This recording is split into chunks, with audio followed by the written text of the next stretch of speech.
So you guys have traveled across the land with as much haste and speed as you can towards the citadel coming towards you from the northern wastes. And you're maybe about 100 feet off the ground. The citadel is way up in the air. And below it, you can see circling around the lowest point is one of those strange reincarnated death dragons. And it looks like basically an inverted pyramid held together by nothing more than purple glowing magic. You can see bits and pieces hanging off of it, some suspended in the air. And Celestron has pointed out to you there are several caves and crevices on the sidewalls that you think you should be able to get into inside of the actual stoneworks and buildings in it, and we highly recommend not dropping you off on stone. Can we see those openings?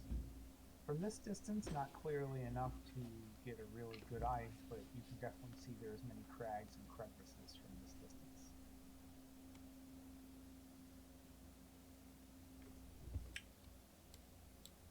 Could you read that last part again? Sure.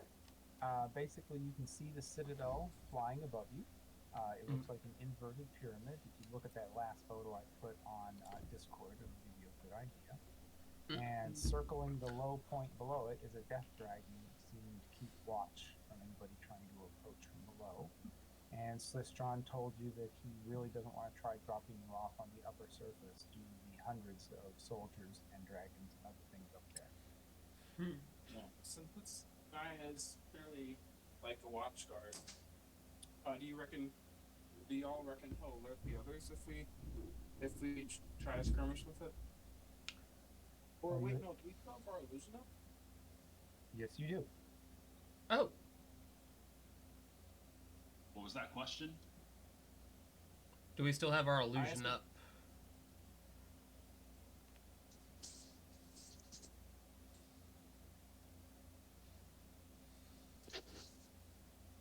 I think it's possible to get in without directly engaging him. Yeah. My thing is the giant Goliath guard dog dragon just like flying ahead of the thing, or is it like circling around it? It's circling around the lower point tip in a circle that just keeps going, all the while scanning the horizon and the ground beneath. So would it at all? Sorry, go ahead, Matthew. So at any point while it's circling around, would it be behind enough of the rock pyramid spot to where it could not see us if we dashed forward? Not from your present position. You were almost exactly below the citadel at the moment. Got it. If you made a very long approach from somewhere far away at the same height of the citadel, you would have to contend with the fact that it would take you a while to get to the citadel, and eventually he would come around and still see you. Maybe we can bluff our way past him with our illusions up and let Talivi do the talking. And Celestron did point out. Yeah, you have an illusion up that's for the mechanical golem that one of the creatures is carrying in its claws to bring that along with you, making it look like a person in its claws. So you are, although, wait a minute, Toby, help me out. Did we decide we are or not doing that? I forgot. Yeah, I thought we weren't. Do that. Yeah, I thought we weren't bringing the mech because it was too loud, and it'd like spoil our like stealth. I think, actually, in recollection, I'm not sure if we have an illusion or if we're just wearing cloaks. Yeah, we're just wearing cloaks. Pretty sure we're just wearing cloaks. I know there was discussion about putting an illusion on the mighty mech and having it be carried. No, that did not go through. Okay, so you're all wearing cloaks, of which you were very easily able to get to a large number you killed. I also want to point out to Talivi and who was the other one? Jasper, that with your passive perception, you definitely can tell that this death dragon is the exact same type you just fought a while ago, who, funny enough, carried that purple crystal message and dagger. So you have a small amount of knowledge about tangling with these at least once.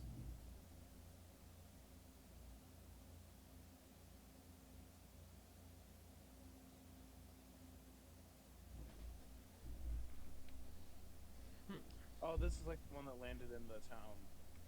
Yeah. Oh, that okay. With the giant glowing purple rocky thing. Yes. Yeah. So we could probably take it, but what are the odds that it'll alert the rest of the guard? All right. Talevi pats her Dragonelle on the head and in Draconic says, "You guys willing to rush that thing while we sneak inside?" You feel a bass rumble pass through its body as if it's growling, and it locks eyes with the lesser dragon.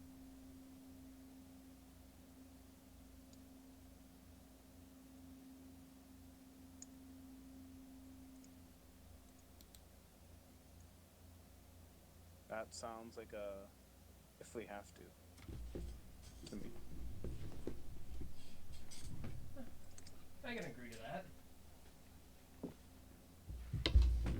But it's like, what's your idea, Levy? All right. Right now, Estival's the only one riding on the back of his Dragonelle, and he has wings. We could all charge for the bottom. What about wings? Before he gets close, he could jump off and have his Dragonelle just bum rush that thing to keep it distracted.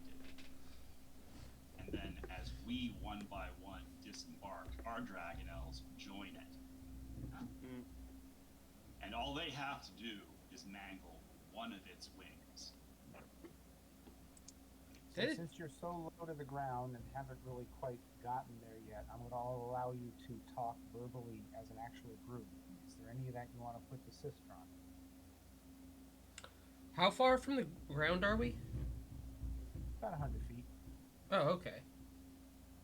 You were following one of the previous patrol lines that he's already observed to try and blend in and not be noticed.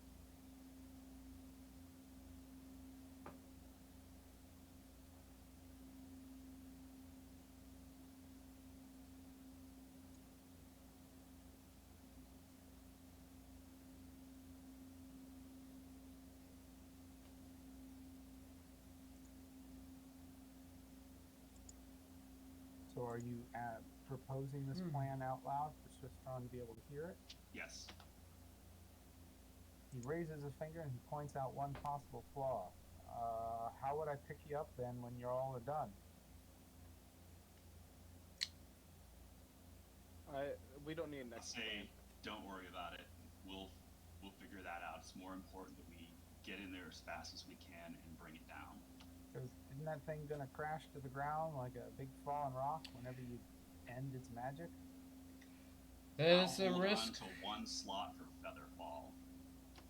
Yeah. Can you feather fall that many people? I believe so. Sure. I mean, realistically, you only need to feather fall one person can fly. 3 of you. Up to 5. Yeah. Or 4 of you, because me and Estival can both fly. Now that the Dragonelles have garnered a bit more understanding of what your plan is, the one that Talevi's looking on, riding on, bends its neck almost all the way around, looks you square in the eye, and raises its eyebrows in a very questioning manner, almost saying to you, "Seriously?" It's for a good cause. These Dragonelles seem to be surpassing the animal awareness you've dealt with before and approaching a almost sarcastic level of knowledge and sentience. You're not entirely certain that they're down with the plan. Any other ideas? Just as like... I whisper to it, we just have to get one of its wings. And just keep it occupied while we get inside, and then you can run for it. It shakes its head, turns back to forward, and you think it's thinking about it.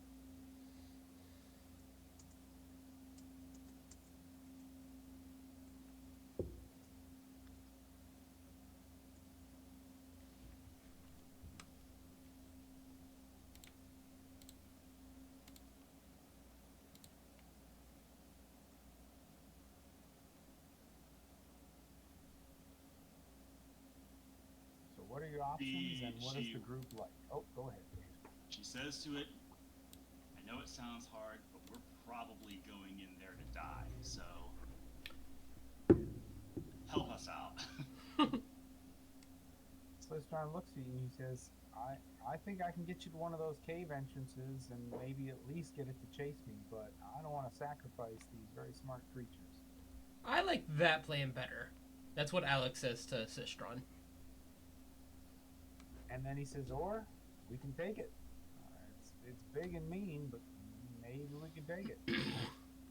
I mean, realistically, if, provoke it gives a I do have invisibility if we could,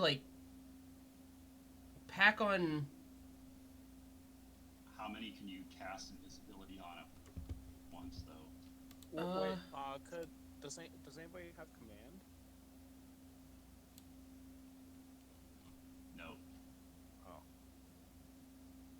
Or hold monster? No. Old monster would be hilarious. Sorry. Like watching that thing plummet from many feet. Let me open my spell book. So I can target 4 at level 5. Yeah, it's 650 feet up. You can target for what? I can target 4 creatures at a level 5 spell. For what? Haste? Invisibility. Oh, okay. And get Sistron could get its attention and have it chase him, and we could just sneak around it.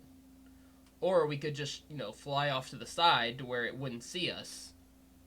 Have it chase him and then just fly straight up to the cave.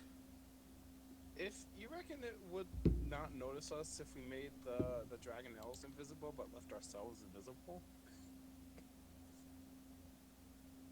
Oh, I don't have fast friends on my spell book. Can you add that? Sure.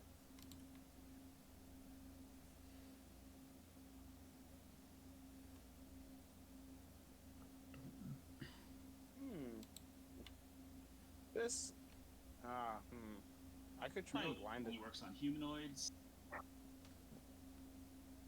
I mean, I could try and hit it with Dissonant Whisper. Do we remember how good that thing was against wisdom saves?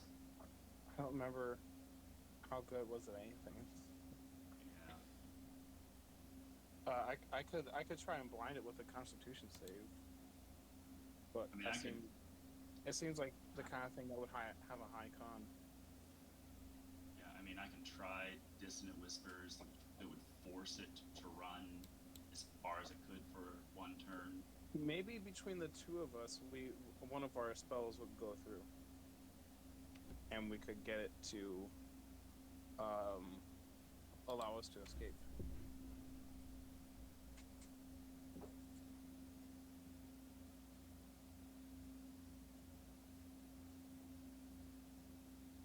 Oh, be right back.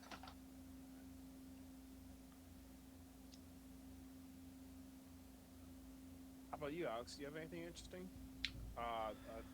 To try and incapacitate the dragon, I mean?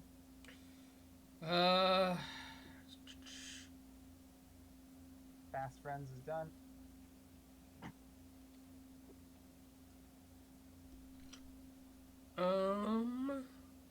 Summon elemental.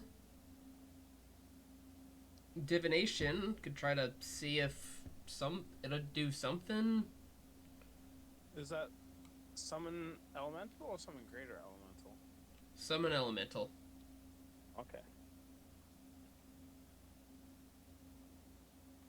I know the greater ones have a few tricks up their sleeve that they can use.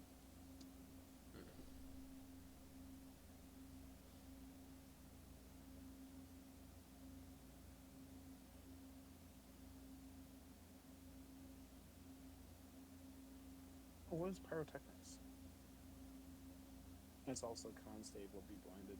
Okay, back. Welcome back, and spell is fixed. Okay, thanks. What? How how fast is the wind up here? At your height, moderate breeze, and from the movement of the clouds, maybe a little bit more up there. I could toss up some smoke, but I feel like it'd be pretty easy for the dragon to just fly out of it.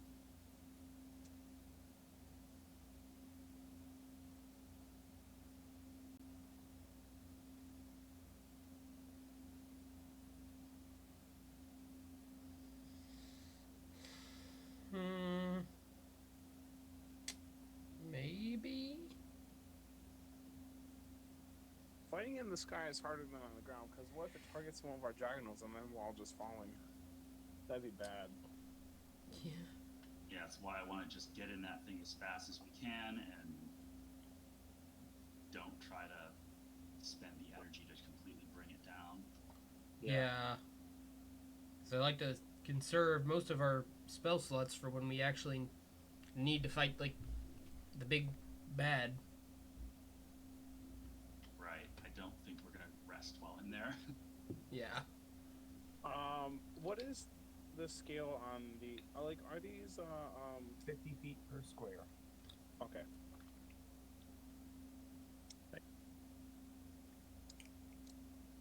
I see it's down there. I gotta stop clicking on these guys because I keep sending them to front. Sorry, guys. No worries.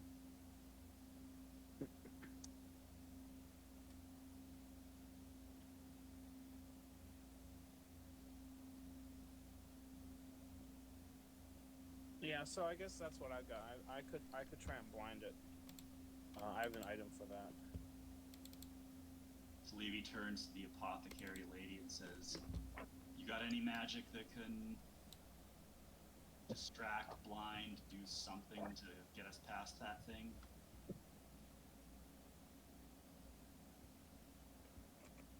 She gives a very thoughtful face and closes her eyes and starts thinking.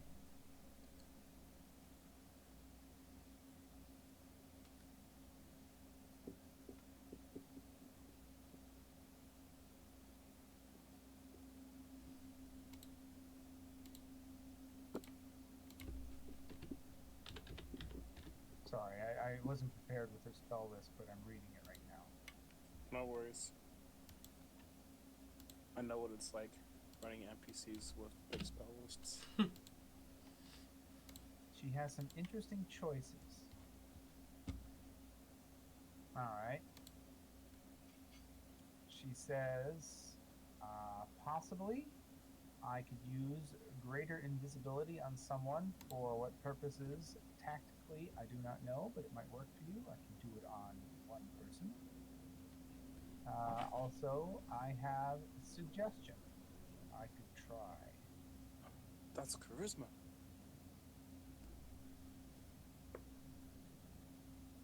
Between us, we have 3 saves.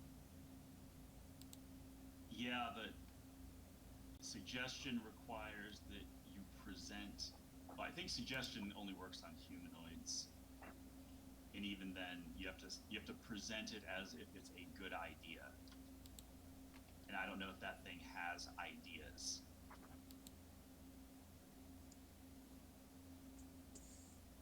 Yeah, basically, it looks like you got to be up with them 30 feet, saying, hey, you know, it'd be a really good idea if you did this, and then it rolls. Yeah. Suggestion targets a creature. 30 feet. So you're going to be up its nose on this map when that happens. And she does offer greater invisibility. So that's 5. That is 6. She smirks and looks at you, and she says, I could always use the classic fireball. Yeah. Should probably save that for when we're inside. Agreed. And maybe if you wanted a little extra damage, she could offer up a cone of cold.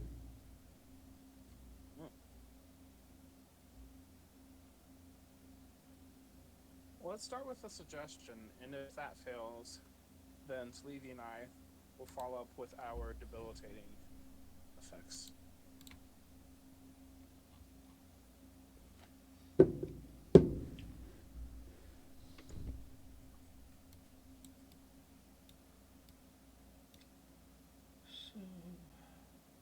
Any in opposition? Sure. I think we should just Ooh. rush for whatever looks like an entrance and hit it with whatever debilitating stuff we can. I'm pretty sure it was really weak on intelligence. I'd have to scroll. Unfortunately, I don't have any intelligence spells. If you give me a reasonable argument and some sort of roll, I'll help your memory. What would I roll for that? That's why I was saying give me an argument for what you think. Probably perception. How perceptive were you during that previous fight and remembering what its problems were? My base perception is like 10. Everybody else? I am very, like, from all my time studying and learning and figuring out stuff, I have a high ability to recollect information. Could I roll history? Yeah, you could roll the history of what you guys have done together. I also have a +8 in history. If I don't know if yours is You higher can than mine. put your heads together and go with advantage. All right, Who wants to do the roll? I can give you a help action. Okay, 27. You remember that fight quite clearly, as it was really just last night. The creature indeed did have very poor intelligence for whatever reason, probably because it's a reincarnated, rotting piece of meat. You did note that its strength was incredibly high, and obviously due to its horrible looks, its charisma is phenomenally low. Its constitution also was probably very high. And while that is about 600 feet away, you can see that the tears in its wings and the damage to its body is actually quite a bit less than the one you already fought. More than likely, it's a bit more armored and has a bit more health. Oh yeah, I remember that thing was like not very charismatic. If we lay your suggestion, and failing that dissonant whispers, the odds are really good that it'll fail one of them and be out of our way. What do we suggest? There's intruders off that we saw intruders off to that way. Go check it out. Yeah, that's probably as good as anything. Wayhan nods at that, and she thinks it's a reasonable suggestion.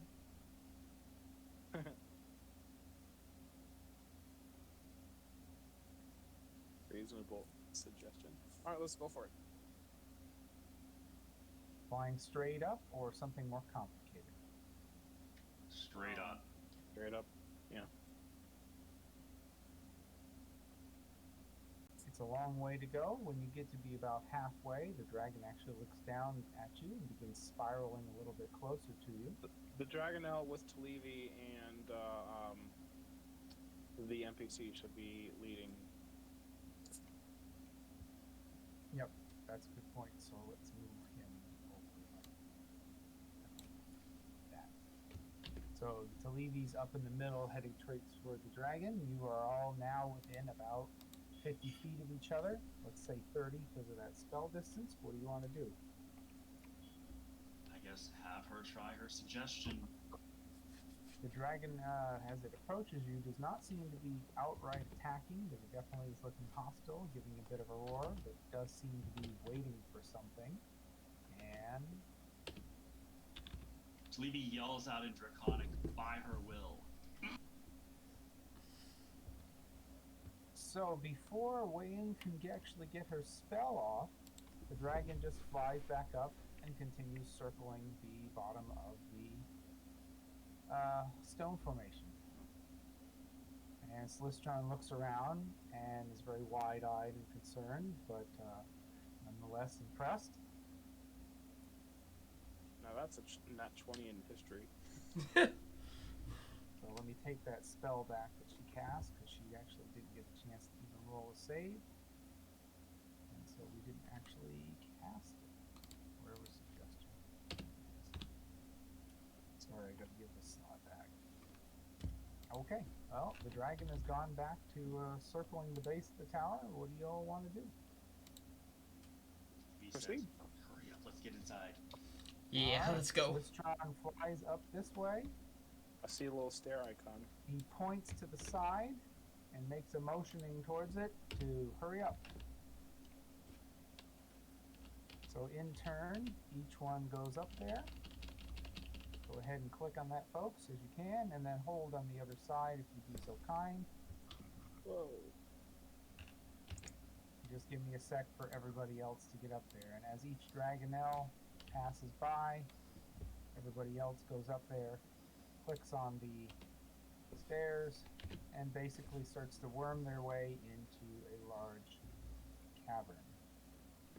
It's dark in here, so I'm gonna have to light. My game's paused. Is anyone else's?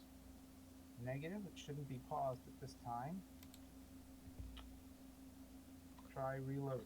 People have moved around. Okay.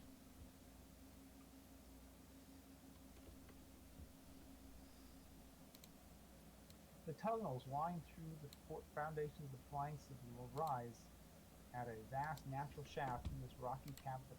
A gash in the rock forms a passageway to the east, where a familiar blue-skinned elf in pale dresses stands with a knowing smile on her face.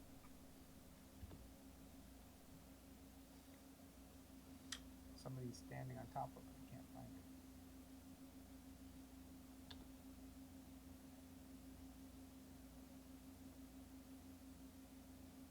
Once everyone's inside, Talevi lets out a big sigh and says, "Holy crap, I don't believe that worked."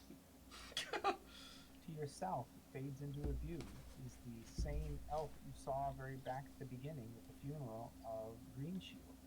Except she is not an elf this time. She is the ghostly remnants of what she once was. Is everyone else seeing this in grayscale? Yeah. If you have dark vision, it'll Yes. come out in grayscale because there's no other natural light sources. Yeah. In dark vision, you only see grays. Yeah, but I wanted to cast light when I got in and saw it was dark. Oh, you want to cast light? Sure. You can fire. Oh, yep. How big is that? 2020. 20-foot radius of dim light. Bright light How's in that? 20, and then dim for another 20. That's good. All right. So to your south, an elf fades into view. She bows low to you and says, "Greetings, my adventurers. I'm so glad you made it this far. Hello there. Hello. Oh, I apologize for the deception I made earlier. As you can see, I am not entirely among the living anymore. Cataclysm has cursed me to thus."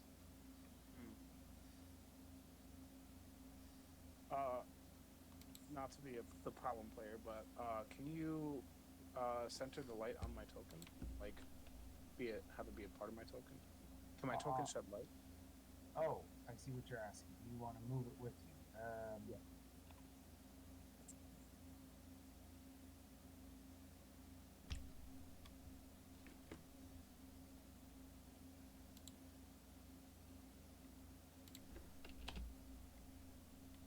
There. You are emitting light. Thanks. You remember, you'll be easily noticed by anybody looking for you. You won't be able to sneak up on people, especially in these conditions. So let me know when you want to remove it. Will do. Leandra bows low and says, "I'm so glad you're able to make it this far. It was truly my goal and hope that you'd be able to stop Lord Sloth and Thesis from taking over the world." To her previous comment, Talevi shrugs and says, who is among the living anymore? I then look at Talevi and say, "We are." And then she says, "But if you try to fight Lord Sloth, especially in his domain, you will not be. Do not engage him." Why is everybody so negative about that? Because I don't want you to see you join me, and I want to see you stop this abomination in the Citadel. You must quell the cataclysmic fire that lies within. If you do, all undead dragons will be destroyed, and the flying Citadel will fall. So there's like some sort of magical source that we need to snuff out? Yes, you must extinguish the cataclysmic fire that that which Lord Sloth brought from the catacombs beneath the city, he brought here. It is the last vestige of godly power that was used to form the cataclysm, and also that which cursed me and Sloth and a few others. So, Do you, what's all do you up have? there and how? Well, most of my knowledge of this bastion comes from when it was actually a worship site for many of the more evil deities. So my information is a bit more out of date. However, much of the citadel still remains. I spent very little time in any of its lowest areas, so I can't describe them at all. The upper area contains a large iron brazier about the size of a house that offerings were made into. That is more than likely where the fire lies. Also, in the main treasury lies a mirror that I can still feel its presence, although I do not know if it's been moved. So I know it is on this floating monstrosity. It is the mirror of reflected pasts. If you were able to gain that, Lord Sloth can be distracted. If he gazes into that, he will see glimpses of his past, of a happier or horrific time, I don't know. It will hold his attention for quite some time. I recommend using that to hold him off while you destroy the flames. If you can destroy the flames, it'll matter not if you defeat him or not. The citadel will fall. Is Fire Eyes up here too? No, I do not believe she's up here. She leads the main attack on the citadel, on the city to the south. Up here, there is a cleric and some sort of minion of his. I know very little of them. I can move very far from my spot. I also do not know what is necessary to quell the cataclysmic fire. The flames were created by gods, so maybe the power of the gods can extinguish them. I don't know. Oh, okay then. Whatever it takes, I've got the right tool for the job. Any other questions or other things? Oh, that's awesome. What is? What is it, Matthew? You said something was awesome. What's awesome? Oh, the tool Matthew, or the tool that Griphook posted in it's called the right tool for the right job. Huh. It's a very cool piece. I made a pun. Ah. Love a good pun. But just in case you have a large opportunity for any questions here, because while she was trying to be enigmatic and coy at the funeral, she seems very forthcoming right now. So what is all down in this area? Is there anything useful down here that we could take? In what direction is up? And I don't suppose you know the direction to this fire that we need to snuff, do you? Yes, she does exactly know the direction of this fire, and she basically points slightly off to the right and straight up. She says it's up about 3 levels from here.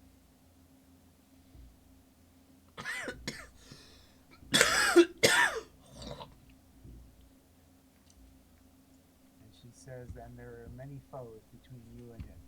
Be careful.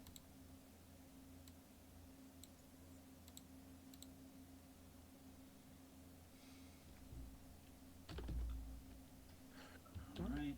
She also offers you a brief exposition on history if you want to know more about Lord Sloth's legend or any other information you didn't quite get back when we were in Chapter 4 and you did the Castle Calaman's catacombs and you saw those purple flame visions of Lord Sloth's life.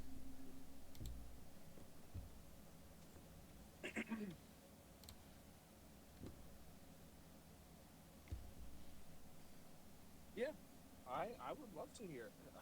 Tell me stories. I want to know everything. All right. In the years before the Cataclysm, Lord Sloth was a Solamnic Knight in the Order of the Rose. He ruled the province of Nightguard from Dragard Keep. However, his fall from grace began when he rescued a company of Sylvesti elves from raiders, including the priest Iodine and her attendants. The Though Lord Sloth was married, he fell in love with Iodine, and shortly after Sloth's wife died. He and Iodine married days later. For, for disrespecting his dead wife's memory, the Knights of Salamia cast Sloth in her order. Soon after, the gods called to Sloth to redeem him by preventing the cataclysm. Sloth failed in his quest, and the Kryn priest was punished, as was all of Kryn. Gods rained destruction down upon the world. The Knights of Salamia fell into disgrace in the aftermath of the cataclysm, and Gygar Keep became a cursed, haunted ruin. When Lord Sloth began his gods-given quest to avert the cataclysm, he encountered Iodine's attendants, who blamed him for leading Iodine from her holy path. The attendants played on his jealousy, falsely accusing Isodar of being unfaithful. Enraged, Sloth ignored the gods' direction, returned to Gygar Keep, and murdered her. As he did, the gods unleashed the cataclysm on the world. With her dying breath, she cursed Sloth to suffer one lifetime for every life lost in the cataclysm. For his defiance of the gods, Sloth became the Death Knight, while his followers were similarly reanimated as other undead. Meanwhile, several of Iodine's attendants became spirits devoted to ensuring Sloth never finds peace. And just as a recap, the purple flames you saw down below, the first one was the meeting in which the Knights of Salamia save a group of elf travelers from Org Raiders, and an elf woman falls into the knight's arms. Behind them, the silhouette of a human woman turns and fades away. What? Next, the knights from previous visions is cast out from the group of other knights. The scene fades into a wedding between the knight and the elf woman from the previous vision. Next, the knight receives a vision from a being of divine light. As his wife pleads with him, he dons his armor and mounts his steed and heads off. Distraction. The knight encounters the attendants of the elf woman from the first vision. They taunt him and point the way back to he came, and the knight slays them and turns back home in a rage. Confrontation.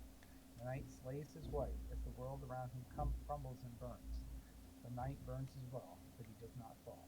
His armor fuses with his body, his eyes blaze with flames, and he becomes a terrifying, deathless figure. I see what you mean. I have heard terrifying stories of Death Knights. Out of character. I don't remember much about them, but I remember that they're like super ICR scary monsters. Anyway, thank you for regaling us with the history of this man. Friends, shall we now venture forward and find our way to this mirror and fire? She points her way to the right, to the east, nods, says good luck in a soft voice as she fades away. And as she fades away fully, she calls out, "Call on me if you need me." Thank you. All right. All right.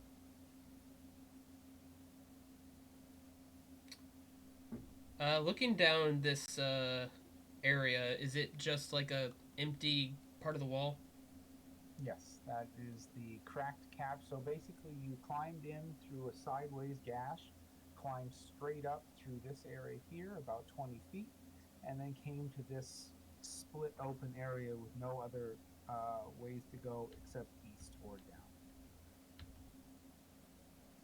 Oh. Waylon walks up to you, Talidi, and she goes, "This is as far as I can go. I have been ordered to not oppose Sloth. I will guard your retreat." Very well. Well, thank you for your help. Thank you, She ma'am. sits down with her back up against the wall, uses prestidigitation to cast a small fire in front of her, and stares into the flames. All right. Now that we're heading forward and charting unknown territory, I'd like to extinguish my light. Okay. Smart. Is anyone who can't see in the dark here? No, I think we all have dark vision. we all have dark vision. I do see light up ahead. And Yeah. Levy says, "Whatever. If we encounter any monsters, let me try the. Let me see if I can bullshit my way past them before we attack." I do see li- one, so I'm kind of noisy. To I'll let you- Levy, do you have the highest charisma out of all of us? Yup. Yes. Okay.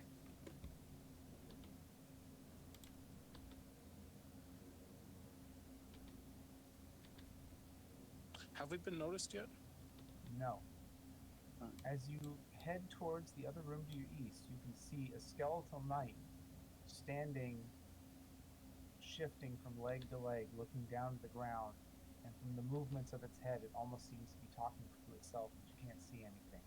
Also, you can see a skeleton of some sort of minotaur with a large axe laying halfway against the wall, much of it laying down. It seems as if it's fell in battle.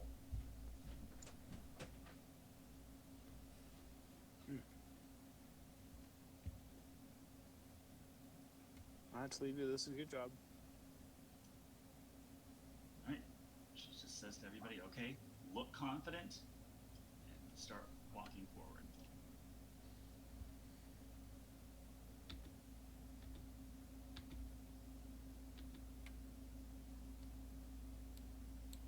Roll for initiative. I yell something out before we start. Yes, you certainly have time for one thing. She holds up a hand and yells out, "By her will." Okay.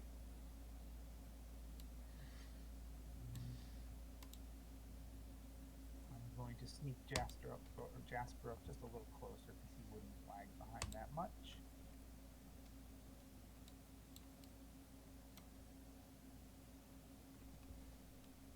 Okay.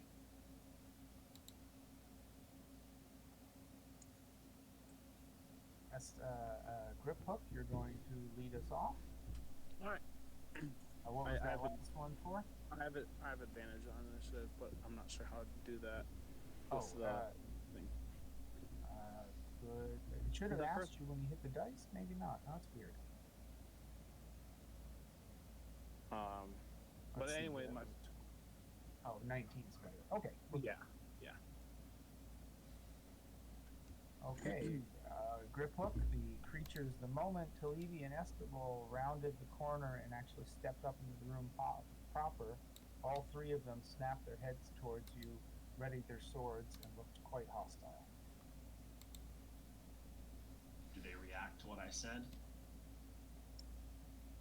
Insofar as they've looked towards you, are quite hostile looking, and have gripped their swords. I will move. I cannot move. Oh, there we go. I don't see Grip Hook on the list off to the right. I do, but I'm here. He definitely is. He's on the top. Yeah, I can see him too. Yeah. I think What's that? that this is a fine place to be. I will pass my turn. Actually, no.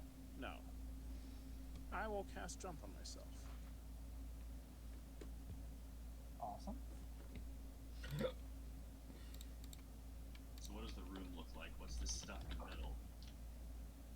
Spaced evenly about the perimeter of this chamber are numerous bricked-over stone archways. Plaques are set into many of the arches. At the room center stands a raised stone dais bearing an ominous statue. A double door, a smaller door, and a stairwell stand at the east end of the room. That dais is about 3 feet high, with several steps leading up to it, with a small altar in the middle. Just to its west is a large statue with its hands outstretched as if waiting for an offering. Can I do a religion roll? Or whose turn is it now? Is Toby still... Oh, okay. Oh, right. Okay.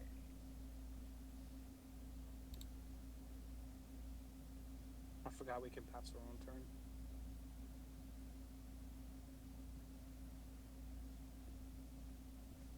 The skeletal knight slowly walks towards Estival, pulls out a small, wicked-looking axe and flings it at him, hitting on AC 27 Woo! That's a hit. for 13 points of piercing slashing damage. And that ends his turn. Talibi, you're up. Okay, well, that didn't work, so...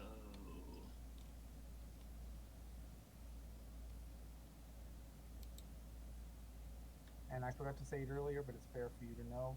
The moment you set foot in this area, you all get a very ominous feeling in the pit of your stomachs. This is not the place to close your eyes. You find it highly likely, if you find somewhere good, you could get away with an hour. But you'd never be able to relax enough to actually rest.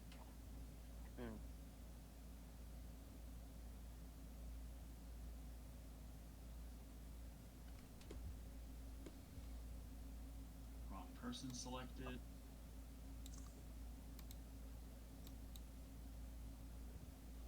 What the hell? I don't know. You seem to be... There we go.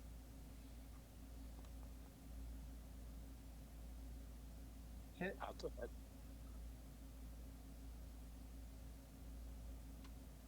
Wait, oh no, that was crit. It would highlight it. It would color it if it were. Yeah.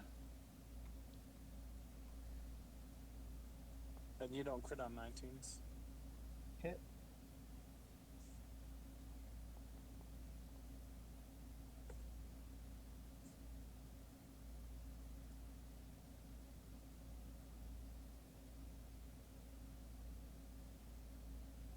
That's my movement. And don't forget, you can click on your portrait if you want to pass your turn whenever. Matthew, Alex, you're up. Several targets on the board for you. Fudge me. Alright, let's do this. Da-da-da.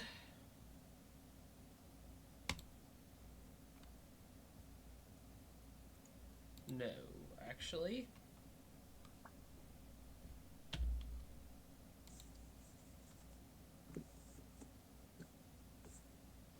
Tasha's Mind Whip on the Big Ugly. Okay.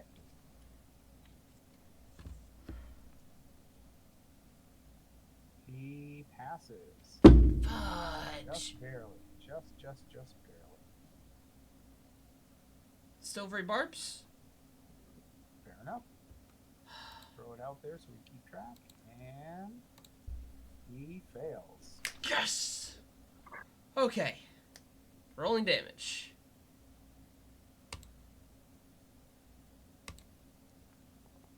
Help me out on the other effects. He can only... He gets no Alright, attack or move or gotcha. bonus, and he gets no reaction. Correct, Dave? Right. Okay. Anything else? Yes, I am going to move back. Alright. 5, 10, 10, 15, 20. And that'll end my turn. Estival for whomever is doing it. Okay.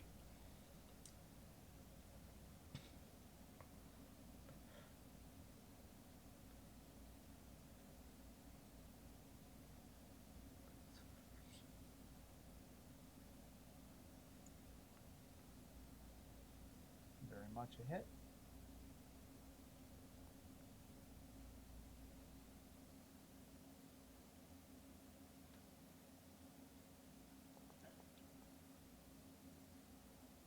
Miss. Okay. Bonus action, throw out the dance of longsword. Understood. One moment. You can move it to where... No, it has to be within the 9. So it's still on your bonus. Can you move it and throw it? I can't remember now. Oh, I don't remember. I don't think so. Okay. Sorry about that. We need to add confusion. Anything else? Nope. Alright. You can move advance your turn if you want, or I can if you need.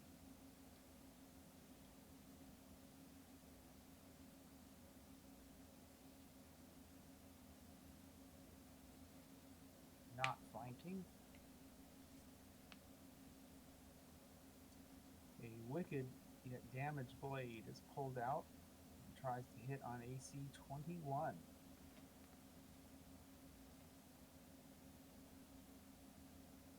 Doesn't it tell you if it was hit or not? Oh, yeah, it's a hit. I was just wondering. I'm always trying to wait to see if you shield. Oh, I don't even know if he has shield. Gotcha. Okay. And that hits Estival for 19 slashing damage. And that's the end of his turn. A very large Minotaur skeleton stands up and shambles. He does have shield. You want to cast it? Yeah. All right. Please do the spell slot. Thank you. Okay, he misses. The very large shambling Minotaur stands up, dragging his axe behind him. His legs look pretty damaged.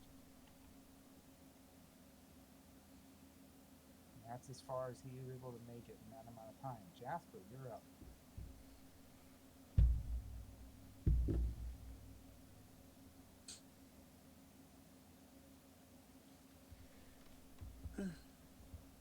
Flanking. Okay. Let's see what he has left spell slot wise. Okay.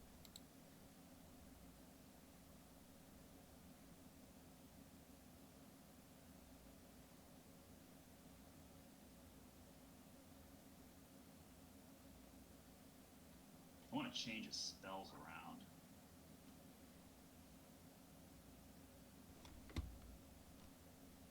Gotcha. Now, next long rest, right? Oh no, he's a cleric. Yeah. Right. You mean just the spells on his hotbar? No, I'm not even looking at his hotbar. I mean, like, what he has prepared or not. Oh. And you have to do that on a long rest, though, right? Yeah. Yep. Okay. Sorry. A little late to retcon. Yeah, I know. I'll let you have it on your next one, though, if you can find one. There it is.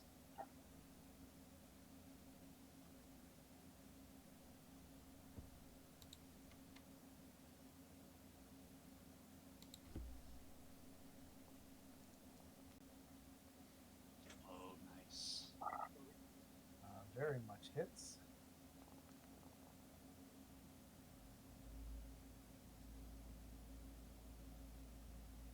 Jesus. Okay, well, that hurt a lot.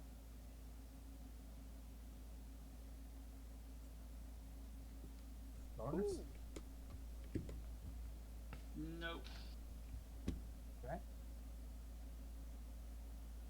Wow.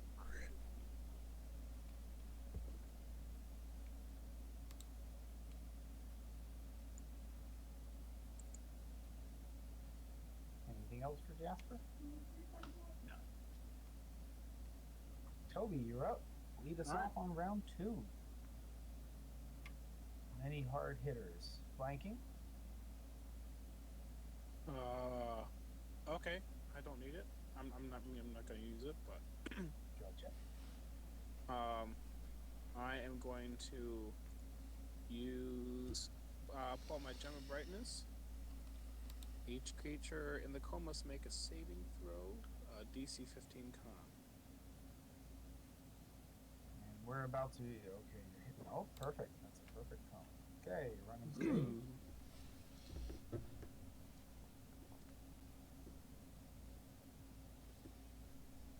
Okay, and they're blinded. Yes. Correct. Blinded for a minute. Repeat at the end of its turns. And then for my bonus action, I'm going to give Estival some more healing. Some more, temp HP. Okay.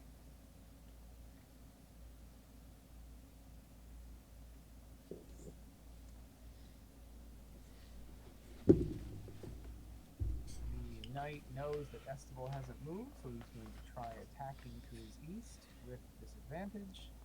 West, I meant. And, yeah, hits on a 24. Here's the roll.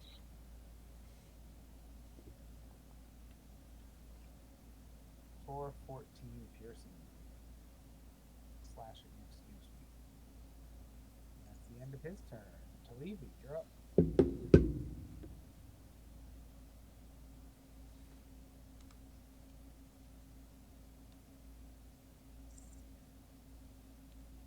You have limited line of sight due to the 3-foot-high dais in front of you.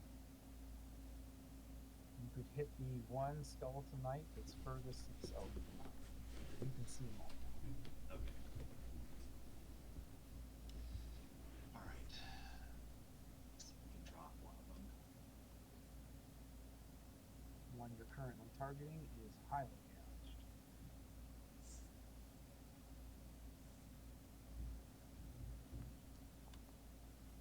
Miss. Oh my god. Whoa.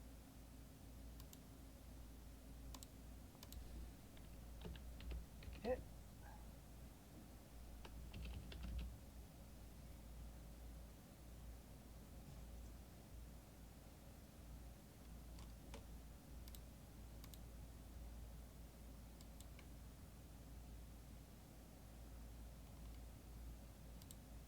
Bonus or other movement? I'm gonna try to shove him back. Alright.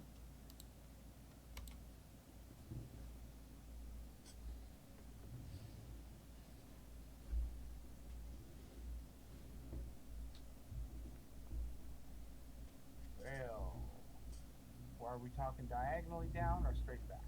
Like straight back. Okay. Just to make it easier to get it, moving the sword. My apologies. Anything else? Nope. Matthew, Alex.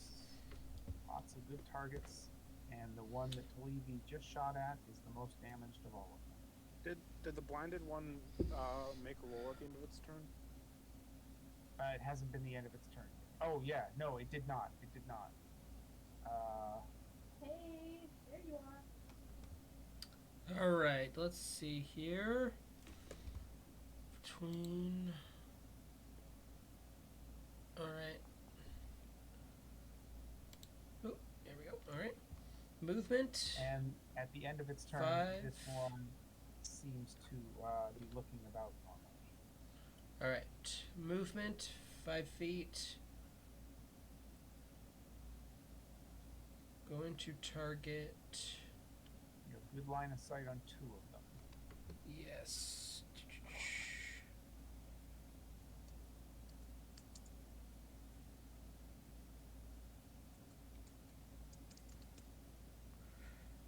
Question. Don't plan on doing it, but does Fireball make a loud sound that surrounding enemies can hear? It doesn't say it in the text. I'm going to say no. Okay. Alright. Targeting him, and at level 2, I'm gonna use me some Chromic Orb.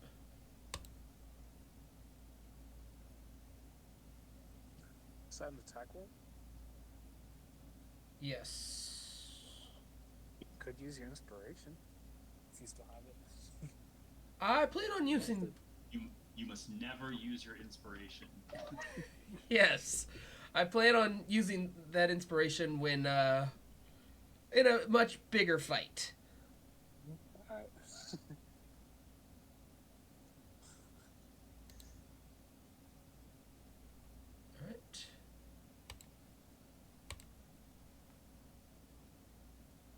Hit. Rolling damage. That'd be lightning.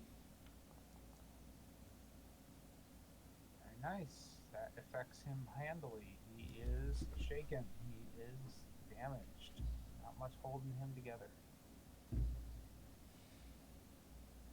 Alright. Time. Don't really have any other bonus moves, I think. Yeah, no. So I am going to 5, 10. That's total 15 feet. And that'll end my turn. Esteban, you're up.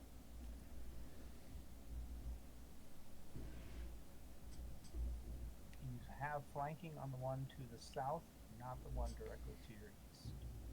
Okay. So I was going to target anyway. Okay.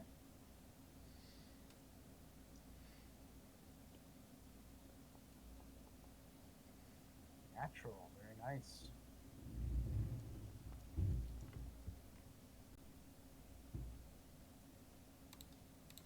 It is hurting.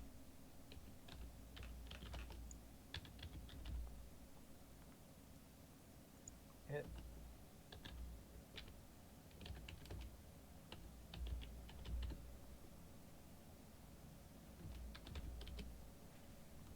And it is down. It collapses to the ground.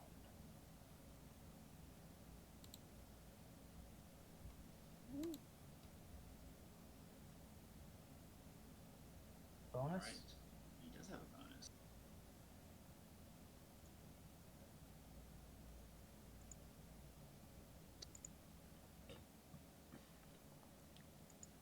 Hit.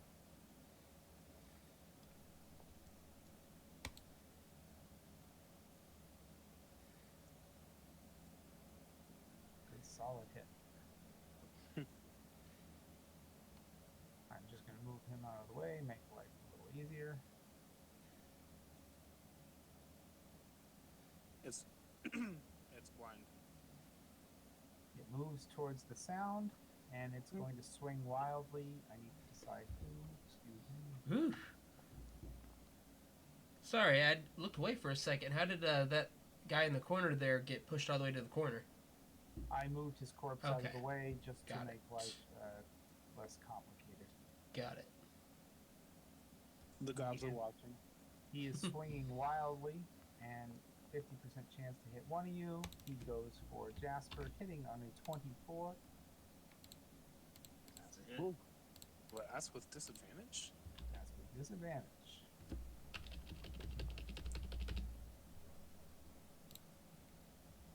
And he does 11 slashing damage. And that is the end of his turn. Jasper, you're up. Yeah, sorry about confusing you there, Matthew. I wanted Yeah. to move there and just wanted That's to flip side. perfectly fine. Jasper be able to squeeze past him To the that south? spot to get No, flanking. not to the south. It's right up against the wall. It's a large creature. It's hostile.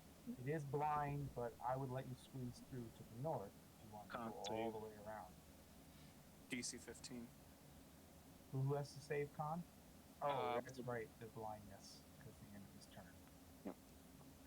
And that is a natural one, so that's a no. I will be in the conditions guy. All right, I'll try to squeeze. I'll try to squeeze by and risk the opportunity attack. Okay, opportunity attack. Let me get over here just because it does matter on range. He is not blind. Normal attack. Hitting on AC 27, he does connect. Festival doesn't have Sentinel, does he? I don't know. For 19 slashing damage, and he moves back. Jasper, you can continue your turn. Those things have bonuses. Yeah. All right. I have flanking. Yes, you do.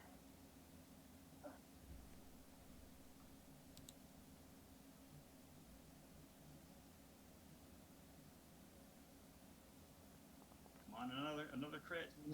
Hits.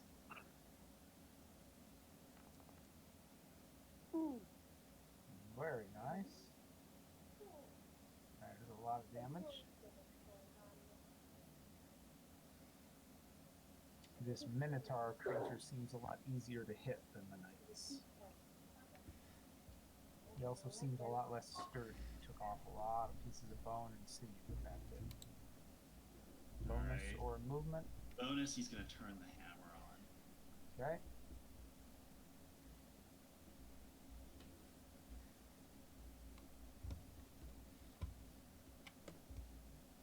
Grip hook, you're up. Alright. flanking on Minotaur if you want it. I appreciate it, but I'm not that kind of a character. Ooh, Thunderwave. Very nice. Oof.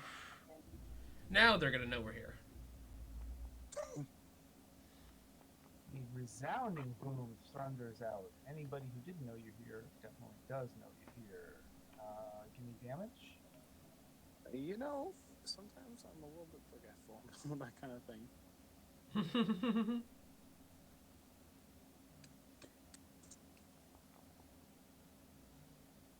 Is it half on a save? Yeah. I think so. Wait, let me check. Yeah.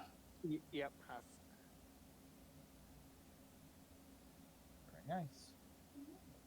The If the skeleton. knight took full damage, he should get knocked back. Yeah, Yes. 10 feet. 10 feet. And he is flung back. Excellent. All right, and then. Oh, thank you. Thank you. Then I'm going to move here and do another protector. How many people does that reach? It's within 10 feet, so Estival and Jasper.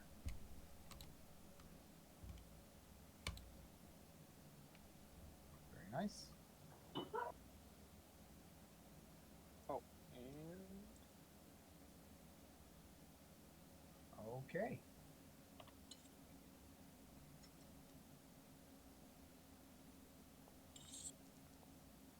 Hitting on AC 19 hits. against me, I assume? Yep. That's a hit.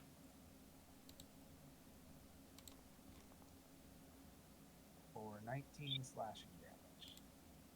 Mm. And that's the end of his turn. Talibi, you're up.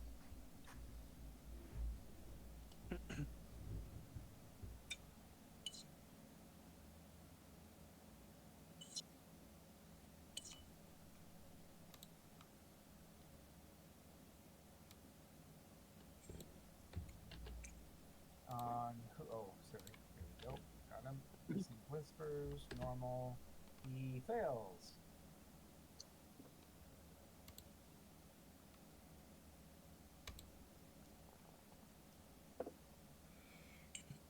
Is this the one where he has to run away? Or He has to run away, so that's at least 2 opportunity of attacks, unless Griphook also wants to take one. yeah, I'm gonna say 3, and can't go very far, but I'll do my best. 5, I 10, forecasted. 20, 30. That's the best he can do. So all 3 of you need to fire off a opportunity attack, please.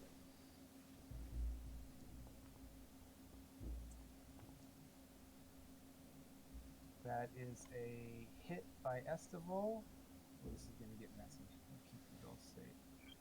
That's Estival's. Frost. That's your damage, Griphook. What's your to hit? DC 17 con. Oh, I have to roll a con save.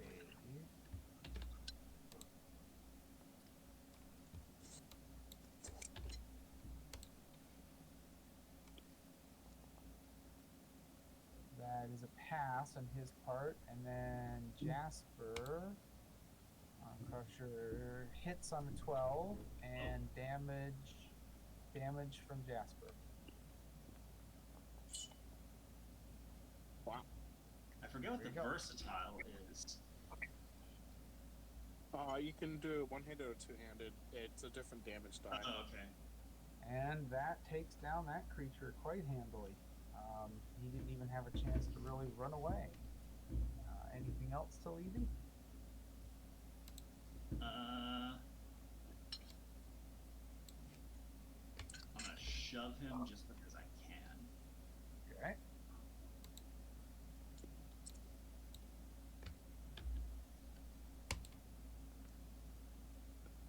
Fail. Slide back. Okay. Anything else? Nope. Matthew. All right. Or Alex, I should say. Apologies.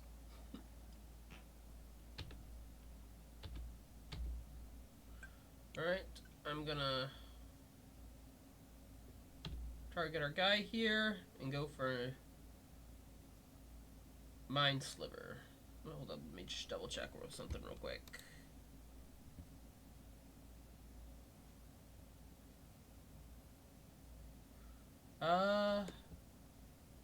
Is Grip Hook in the way if I were to cast Firebolt? No. So, if I got a Nat 1, It's just like I wouldn't. I wouldn't hit him. Enjoying playing that on this round, so we haven't been doing that. You just miss. Okay, then I'm gonna do Firebolt.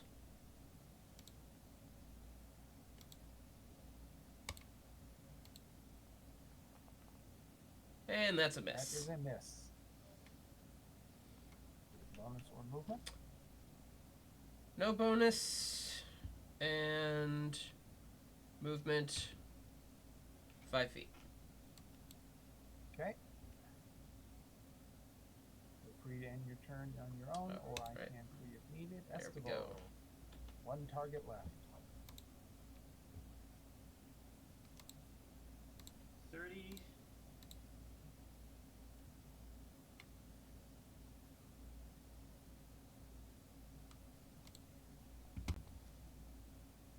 That is a miss.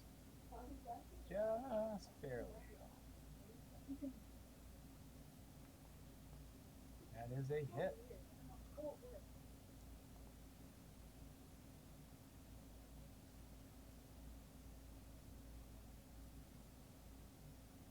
Bonus action.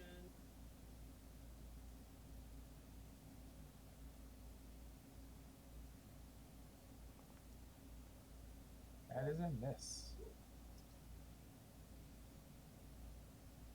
Jasper. Flanking.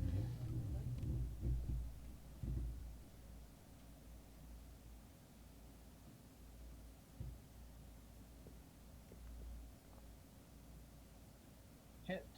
Just barely hit.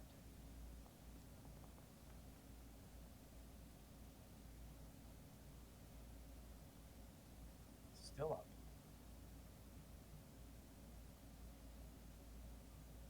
Grip Hook. You're up.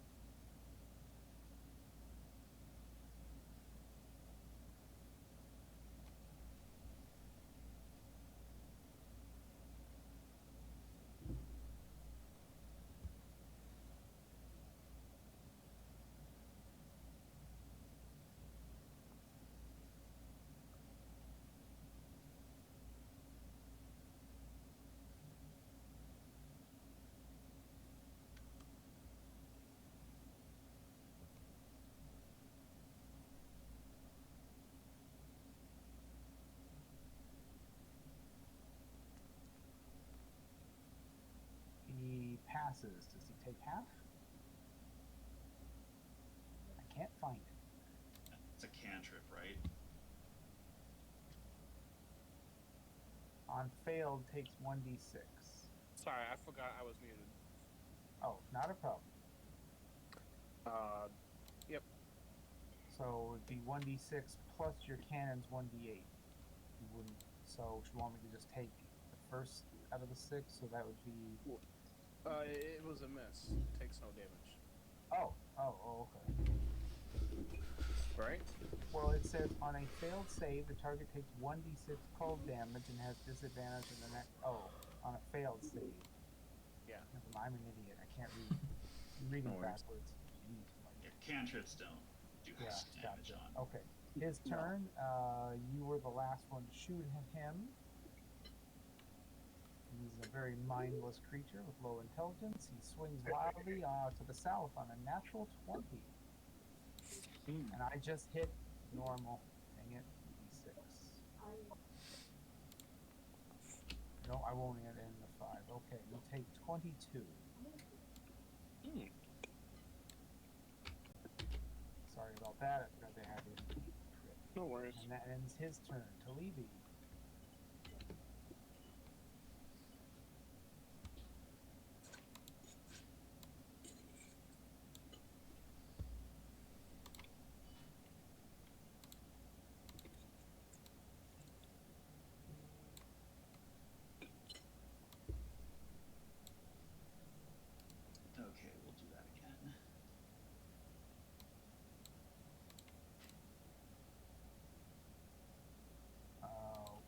Okay.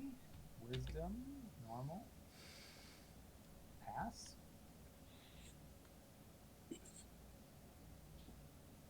Half damage. Very nice.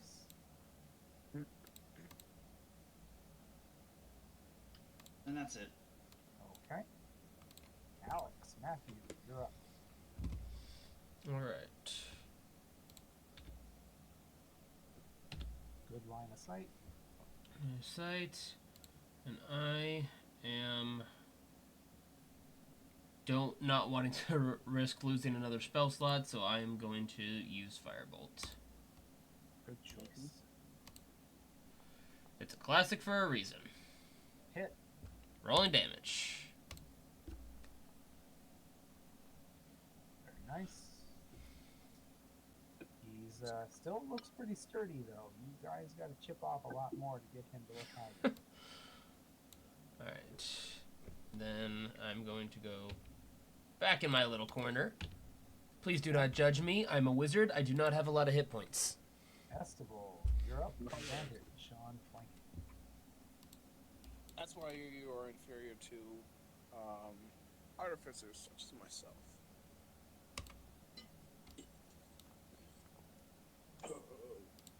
Natural, very nice.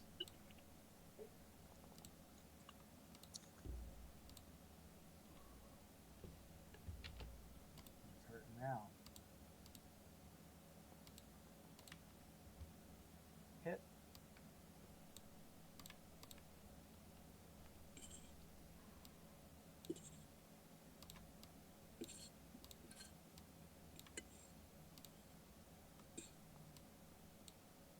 Miss. Well, of all the places to have the 1, 20 was better to have on the sphere. Mm-hmm. Yeah. Movement. Jasper, you're up.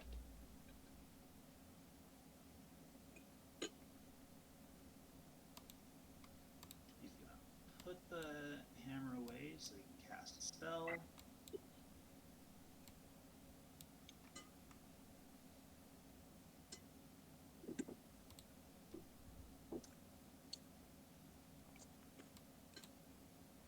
Hit.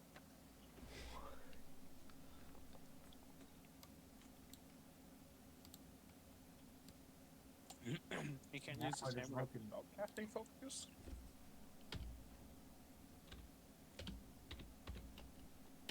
I don't know what his spellcasting focus is. I'm freeing the hand up. Oh. So he's either reaching for something around his neck or whatever. Hands free. Bonus. Pardon, Toby, just to let you know your fork is a bit loud on the plate. So I Oh. think you're on voice activated. And Toby's up.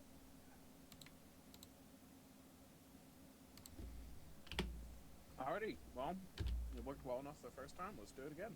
Awesome.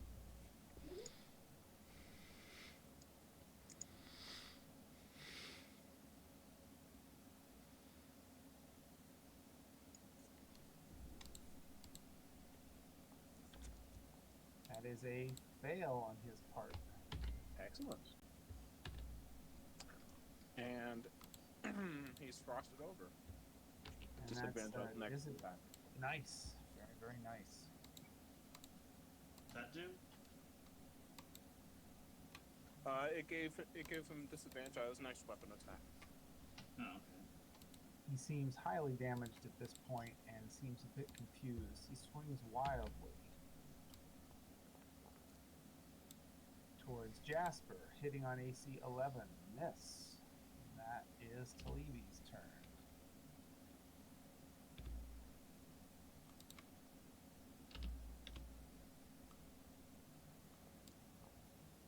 Hit, natural 20. All right. Boy, you're getting a few of them tonight, Dave. Woo. And out of those 18 points of damage, only 2 seem to interact with him. He falls down in a heap of bones. Thus ends combat for now. Excellent.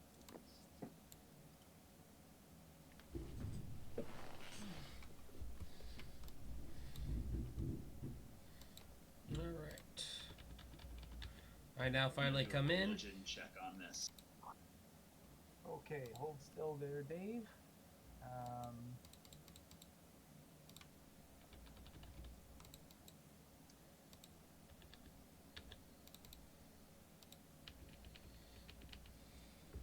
In the center of the crypt, the dais bears the statue of a robed figure with a grim face, with a grim skull for a face. Before the statue, a pair of skeletons kneel holding. Okay, you already dealt with them.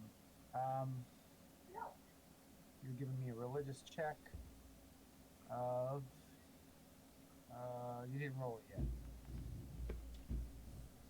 20. You can tell that this is a altar related to Chiamesh, who is. Wait a minute. I got too many pages in front of me here.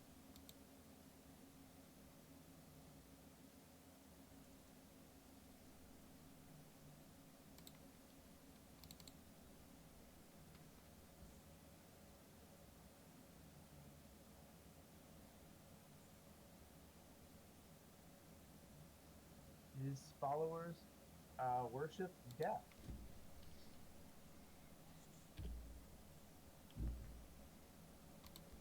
So what Okay, kind wait of a minute.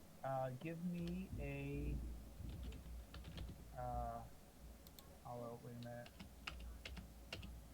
Sorry, I have to look up this spell. Give me a charisma save, please. against magic? Yes. Oh my goodness. You pass with all your Well, bonuses. yeah, I do have a lot of charisma bonuses. Okay. You managed to pass. A sense of fear and dread washes through you, but you're able to push through it. In your mind, you hear a moment of clarity, and a voice calls out to you, "I find you worthy. Join me, and I will open the river of souls to you." And nothing else happens to you.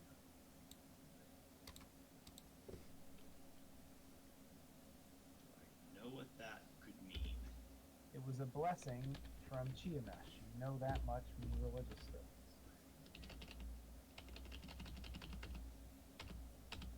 So I have an effect on me? Yes, Chiamesh? you do. But you're not going to tell me what. More effort is needed. There's an altar in front of you and a statue in front of that. But you believe you have been found worthy. Can I try an investigation? Of what specifically? The altar? Certainly.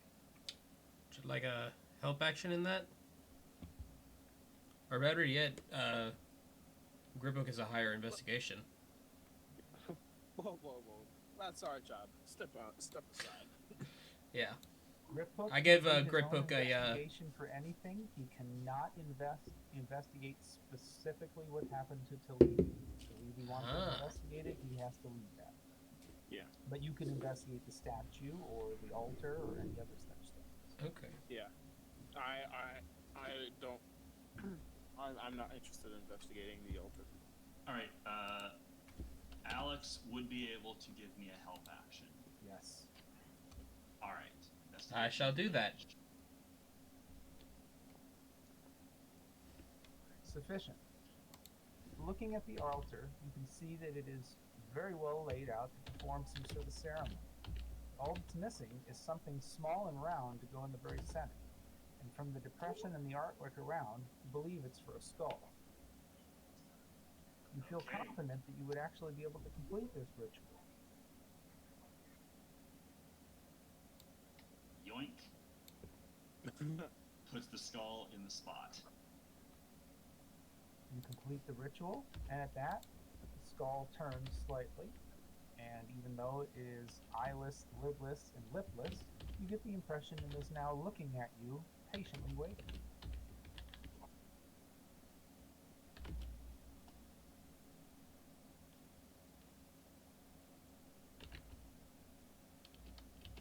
That's some wild stuff. Maybe says hi. the impression of confusion. I say the name of the god whose name I can't remember. Tiamat. Giamesh, you get the impression of understanding. I accept the blessing of Giamesh. You get confusion again.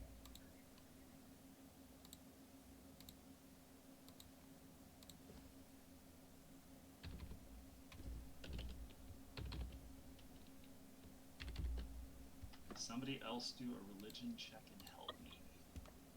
I'll do a religion check. We have a cleric. Yeah.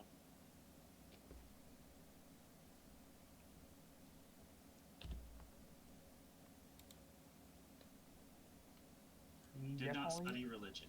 He thinks Wait, you're that's definitely awesome. doing some sort of ritual related to skulls and dead things somehow. What else is on the table? What equipment? Several bars of incense, one of which you lit and is burning, a few vials with holy herbs and oils in them, some of which smell very bad, a vial of ashes, curious what was burned to make them, and the golden platter and depression that the skull currently rests in, that's looking at you with anticipation, as if waiting for something. All right, shove the herbs into its mouth. And You used them in the ceremony. You don't feel that that would be helpful. okay, I Um, grind Okay. the skull into powder. And you feel almost a disappointment in losing an opportunity with that one. Okay, Have I heard of I Giamesh? dust it off and I go grab a skull from the other one. Okay? And you perform the ritual. The skull, even though it barely moves or even wiggles, you get the impression that it is alert and looking at you and waiting. I use prestidigitation to set it on fire. Doesn't seem to burn very well.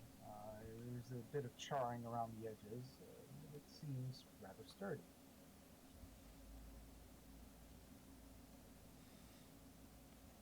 But it is slowly starting to char. You probably have a few more seconds before it's unusable. All right.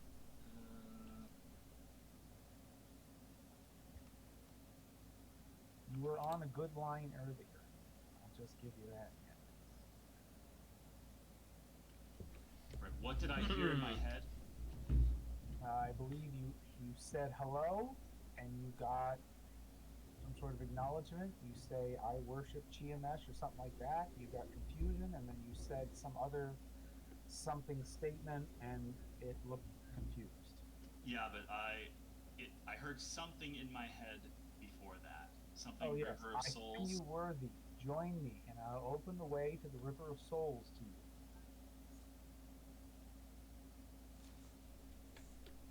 I have I say ever? open the way to the River of Souls. It looks at you with confusion. What was that, Toby? I'm sorry. Have I ever heard of Tiamat? Yes, as a knowledgeable cleric of Kryn, you have heard about this lesser dark god. I am not a cleric, but cool. Sorry, not a cleric. I was thinking of Jasper. Sorry about that. Yeah.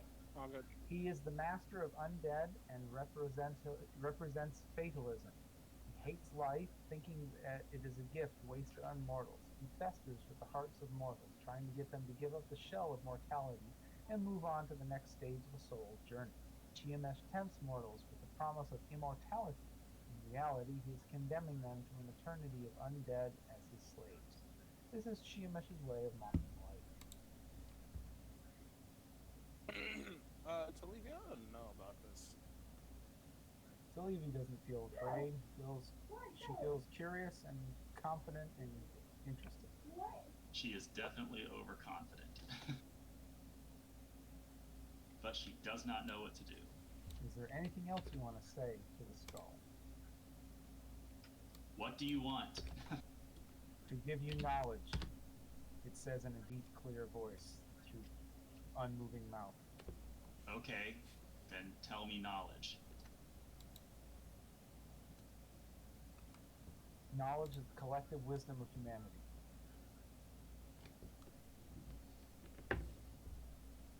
I know that. I meant specifically? What knowledge? There are an infinite number of numbers.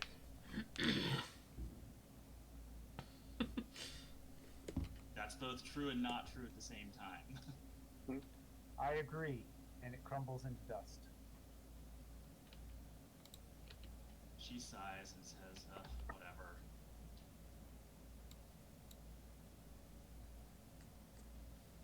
No guesses? No understanding?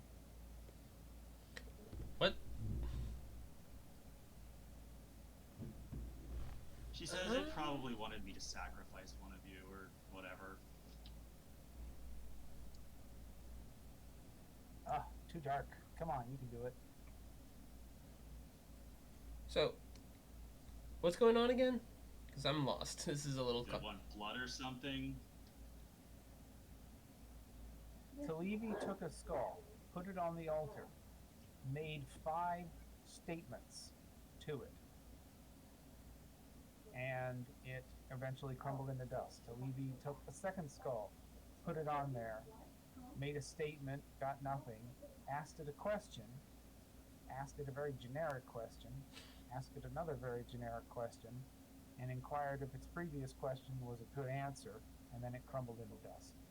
Oh, speak with dead. Mm.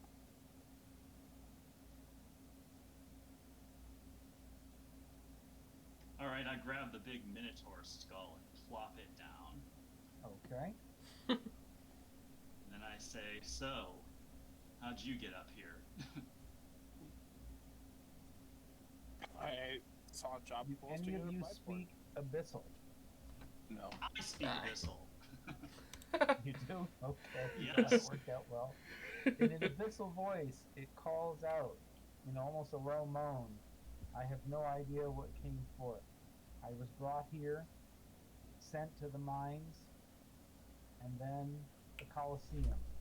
Now I roam these halls as whatever it is I am now.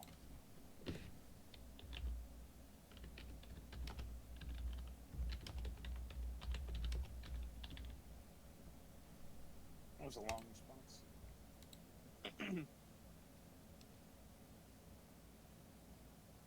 She responds, well, that sucks for you. I'm glad we could help put you to rest.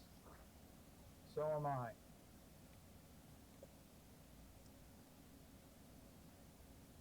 Do you remember anything interesting in the area? Occasionally, I hear crying and wailing from over here, and it nods with its antlers, horns, and points kinda sorta to the northwest.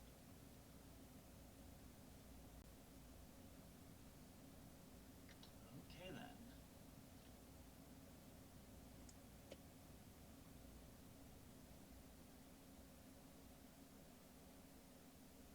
I guess investigation?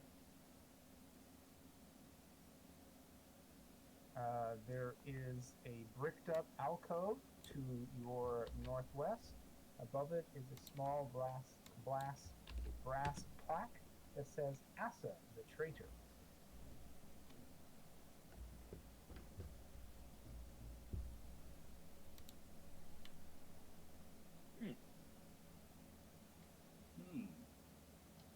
You two want to bash that down, or oh, better idea. What if I just use my telekinesis to try to rip it open? Because that probably only works on creatures. Anyway, no. No, Jasper it works pulls out his on- hammer and just start wailing on it. Pretty sure it works on objects too, but... As nothing is currently going on and Jasper can spend as much time as he wants, Jasper is able to easily bash it down until it opens up. And inside you see kneeling a rite of some kind. And now that the stonework is gone, it's holding its face in its hands and crying. It seems to completely ignore you. So, what's wrong? It seems to completely ignore you.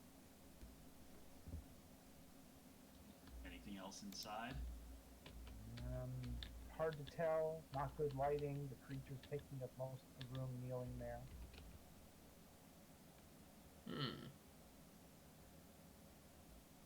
Do we want to poke it with a stick? Where's my 10-foot pole?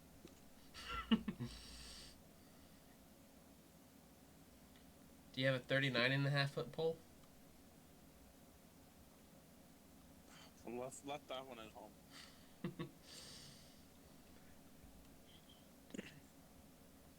Levy says, Estival, go see if it's okay. Estival What says, is it? sure. Okay, what's Walks that? up and pats it on the shoulder. Roll. Wait a minute, I'm missing a person. Roll for initiative.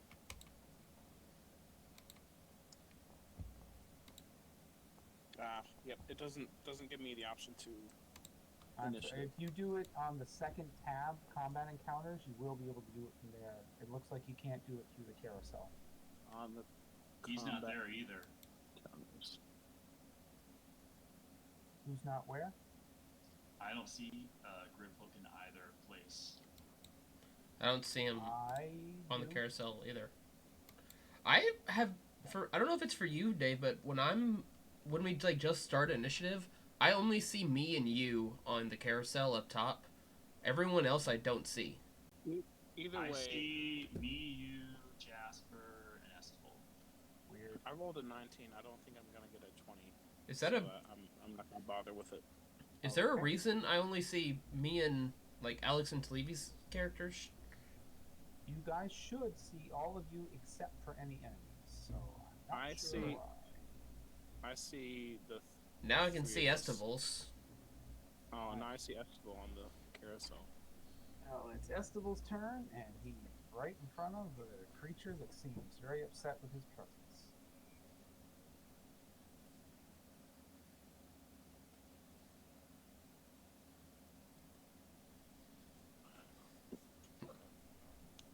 Right, so it's Estival's turn.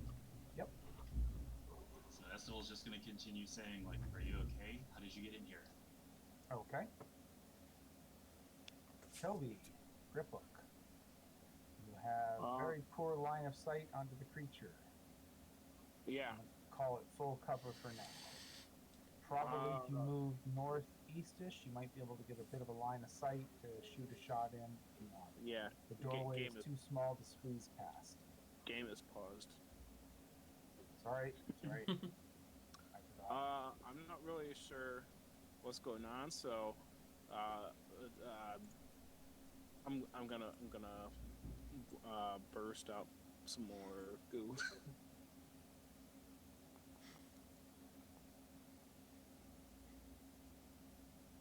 Okay.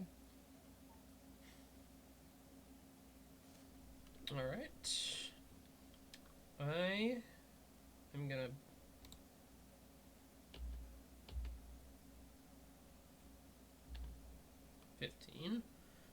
I'm gonna stay right there, and I'm gonna hold action. I'm gonna hold action to use Firebolt if it starts attacking. Okay. You won't be able to get a shot from that angle, though. It'll either have to move to the north or you will. That's 5, 10, 15. You could make it to there on 30. Right there? There. Now you got good line of sight. Shoot in through the doorway. Okay. That'll end my turn. Levy, you're up. You got bad line of sight as well. One to the north or northwest, east. There you go. You got a good shot on him.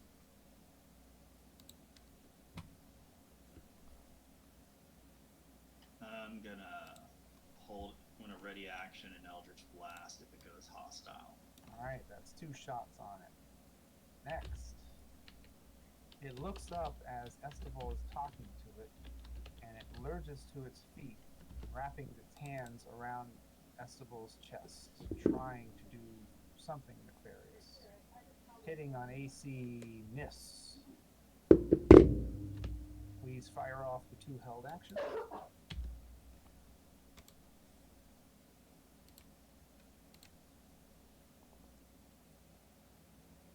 That is a hit on Firebolt, a hit on Eldritch Blast,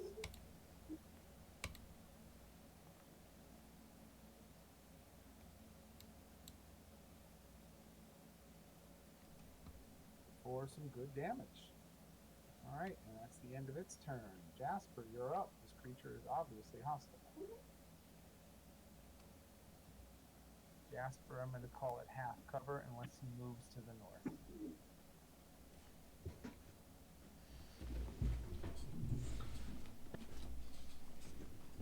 Oh, good choice. Alright. That is a fail. Versatile, please. Damn. That rung its bell. Any bonus or other movement? No. Festival, round 2.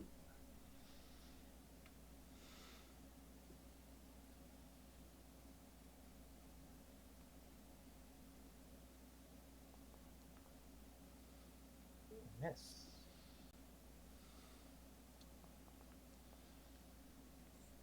Hit. Just barely a hit.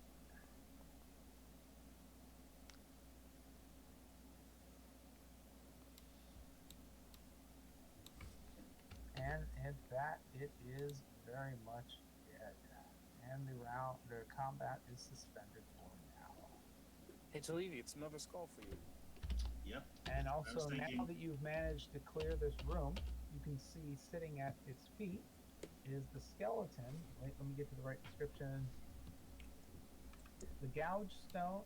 You can see the stone that has been gouged with fingernails, and the humanoid skeleton sits on the ground with worn down finger bones.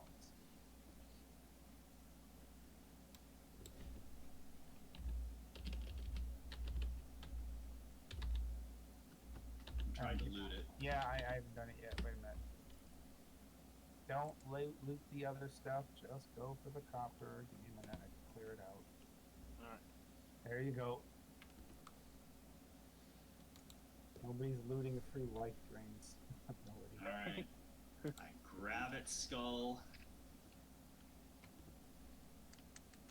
Plop it on the altar. First question, so what's your story? My sister. I must find my sister. What is your sister's name? Asha.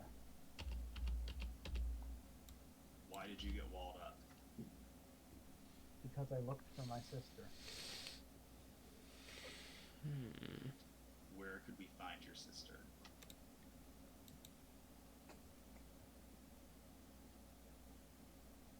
With me.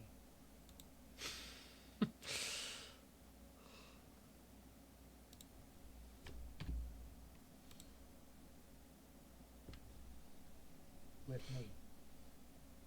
That is a little unhelpful. Where was she? The person you just fought, where was she? In the little hole there. What else did you find in that room? Remember, don't say any questions. Unactive. Inside that room, laying on the floor, was a skeleton with worn down finger bones. The stone on the wall, gouged. Oh, like another skeleton that isn't Correct. her. Okay. Wow. I grab that skull. What do you do with the skull on the altar? Pick it up, set it to the side. As you try to pick it up and move it away, it crumbles into dust in your hands. You feel you missed an opportunity for a question. She blows the dust out, puts the new skull in, and says, "Now why are you in here?" I don't know. Where am I? What's going on? Can they ask questions? To the best of their ability, they try and answer what you ask them. It seems. Why do you think you were walled up in a prison with your sister? Were they both female? The one you fought was definitely female. This one from the skeleton is hard to tell. However, the other one said it was searching for its sister. Why was it walled up? I spilled the king's priest's wine, so they walled me up.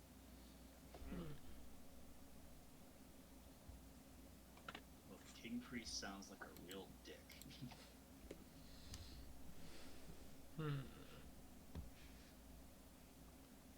You are what you eat. Know any secret passages, secret stashes? I know only of the kitchens below the bastion and the bedrooms.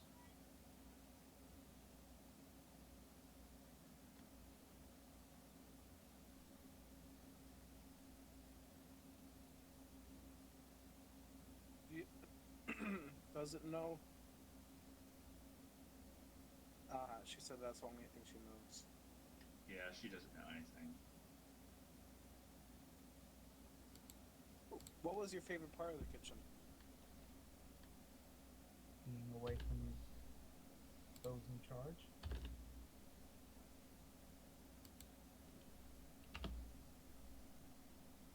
What was your favorite food? It was hard to tell. I only got the scraps off the floor. I don't know what they were before they were stepped on. Keep in mind that this bastion was where all of the evil gods were worshipped and fawned over. So the people doing it were probably not very nice. How did you join this city? I have always been here. I was purchased here.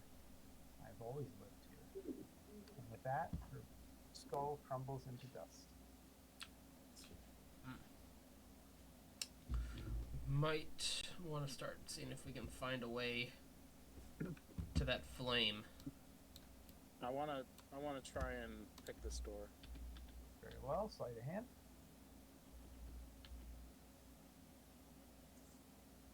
Is it locked? Yes, natural 20. Not you anymore. pick it easily.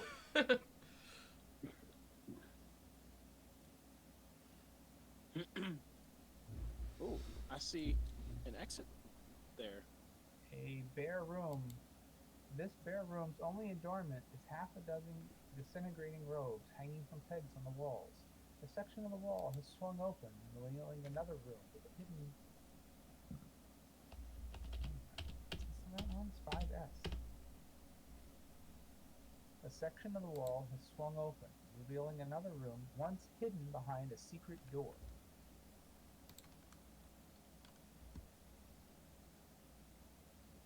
Is there anything in here?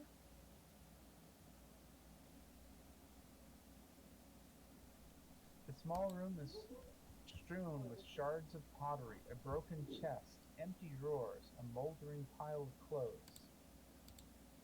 It looks as if this small secret room has been ransacked. The broken chest is open and there's nothing inside. From your cursory glance, you don't see anything interesting. Yeah. I'll do an investigation. Well, let's do it together. Alright. Well, that was my roll. Alright, so if you've already rolled first, Toby can assist you. Give it one more roll, Dave. Oh, you're doing separate, 12 and 13. Okay, 13. Oh, that was... You actually find a fine piece of black cloth, soft as silk, folded up to the dimensions of a kerchief. It seems of too fine a quality to be amongst such filth. Levy picks it up, brings it to Matthew, and says, "Identify, please." Who is this Matthew? Ritual cast identify. Alex spends some time communing with this high-quality piece of silk until he discovers this is a portable hole. This will unfold into a circular sheet 6 feet in diameter. You can use an action to unfold the portable hole and place it against a solid surface, whereupon the portable hole creates an extra-dimensional hole 10 feet deep. The cylindrical space within the hole exists on a different plane, so it cannot be used to create open passages. Any creature inside an open portable hole can exit the hole by climbing out of it. You can use an action to close the portable hole by taking hold of the edges and folding it up. Folding the cloth closes the hole, and any creature or objects remain within the extra-dimensional space. No matter what is in it, the hole weighs nothing. If the hole is folded up and the creature within the hole's extra-dimensional space using an action, you must make a DC 10 strength saving check to get out. On a successful, he gets out and appears within 5 feet of the hole. A breathing creature trapped within the hole can survive up to 10 minutes, after which time it begins to suffocate. Placing a portable hole inside an extra-dimensional space, such as a bag of holding or similar, will instantly destroy both items and open a gate to the astral plane, which Dave has planned for many times in his head, I can imagine. The gate originates where the one item was placed within the other, and any creature within 10 feet of the gate is sucked through and deposited into a random location on the astral plane, and closes. It is one way and cannot be reopened. Talevi perks up and says, "Who has the bag of holding?" I do. You have Mage Hand? I do. Okay. We can drop Lord Slot then. How so? Forget what everybody else said. When he's distracted with that mirror, I Mage Hand the portable hole towards him, you Mage Hand the bag of holding, and his ass is gone.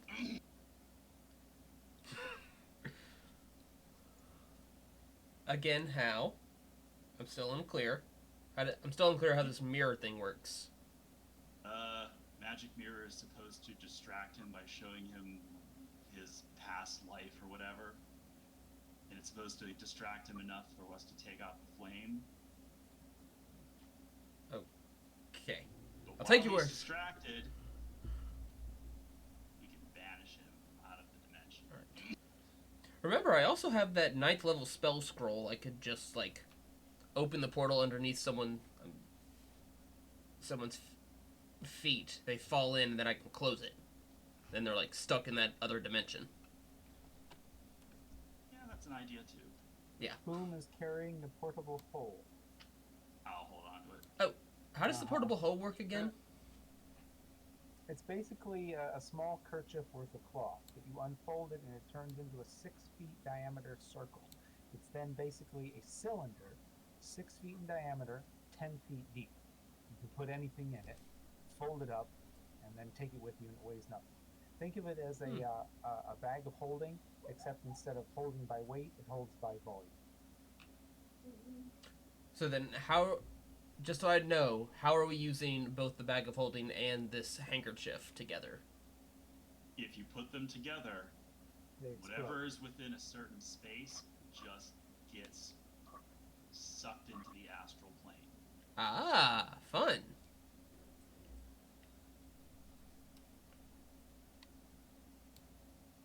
Alright, now I understand. All good. Also, don't stand too close to me.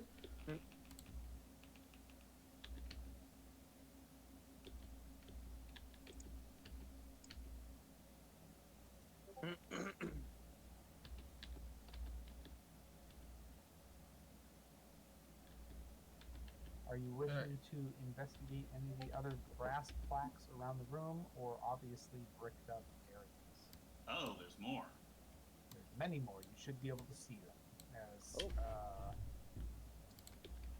should be able to see them. Can you see the edges? Like, you came through one of them. That's one that they. Yeah. You just looked through the one that you could see. They just look like walls to me. Yeah, everything around here just looks like wall. Yeah. Gotcha. Could well, would that be an there's several. investigation to find the other ones, or no? Or are they like? There's 10 more bricked up areas all around the border. Alright, Jasper's just gonna start hammering. Okay. He manages to hammer that one open. And inside is a toppled jar of ashes.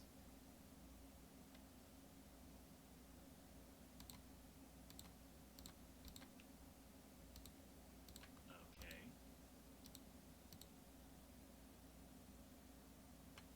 Are you able to see the padlocks?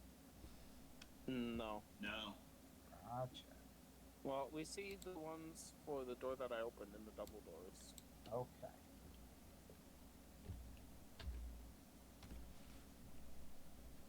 Any actions or other ones you want to check out? Bash them all open. Keep going around the circle. Clockwise or counterclockwise? Clockwise. Clockwise. You open the next one. Inside is a dusty humanoid skeleton. Grab the skull, put it on the altar. So what's your story? Well, it all started when I was a child. My mother used to let me go out and collect flowers. It was a wonderful time then in the spring. Learned to whittle, play the flute. I even played hoops every once in a while. He continues droning on. It doesn't look like this particular line of questioning has a particular endpoint, as it started at about 8. So how did you get locked up? He doesn't stop. He continues answering the previous question. It's still going on and on and on. He's now at his 10th birthday. Talevy tells Jasper, let's just start bashing the other ones open. How long have we been here? How long has he been talking? As long as you keep bashing, he's going to keep doing it. So Jasper goes over here, skipping the one he just did, and does some bashing. And inside is a strange, black, oozing mass of awfulness that lurches towards you. Please roll for initiative. Fudge. Let me see if I can do it this time. So yeah, hit the cross swords in the upper right tab, and then you should be able to hit the roll initiative button there and select damage. I can, yes.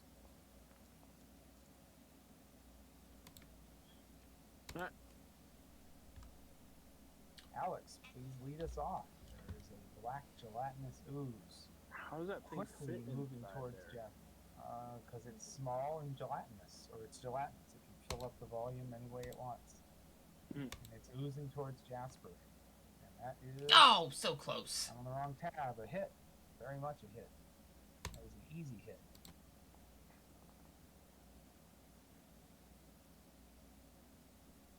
Black pudding.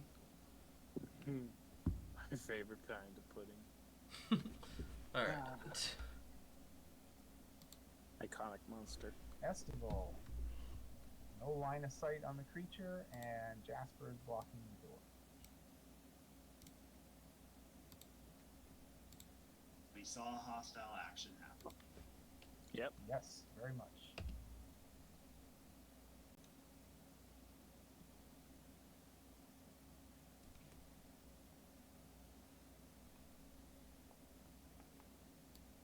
That is a hit. Very hit.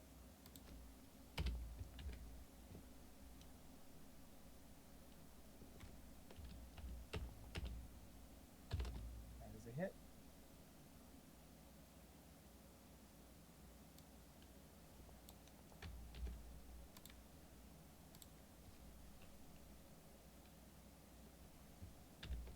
Levy, you have line of sight.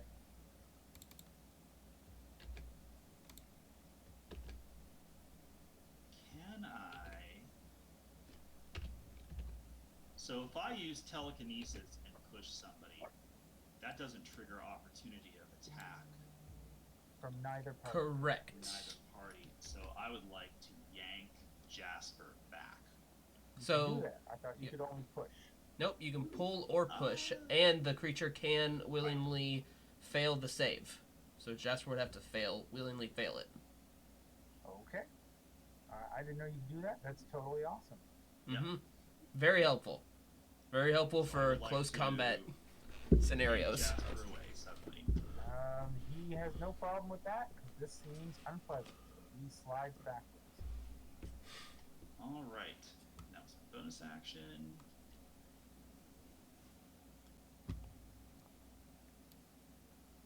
That is a hit. On a 3.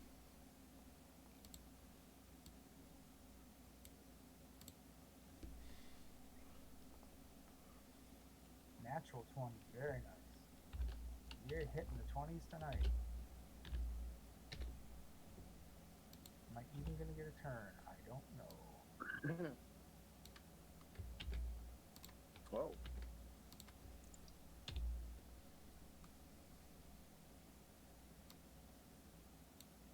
Alright, Toby, what are we gonna do? Currently no Alright. good line of sight.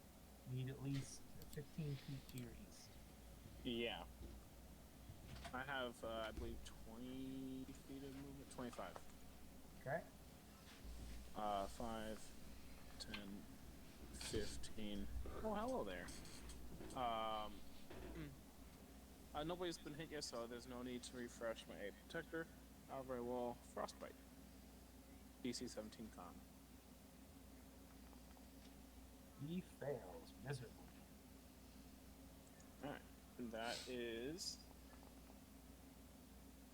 15 cold damage, disadvantage on its next weapon attack. Excellent. At that, he sees you right in front of him. Several pseudopods fly out from his body, attempting to hit you on disadvantage. Hitting on AC 14. That is a miss. Mid. Jasper, you're up. One attack roll for the multiple things. Interesting. Okay. He is not in a healthy state. He walked away without food for far too long. Which is also why several of the lower hits have been hitting.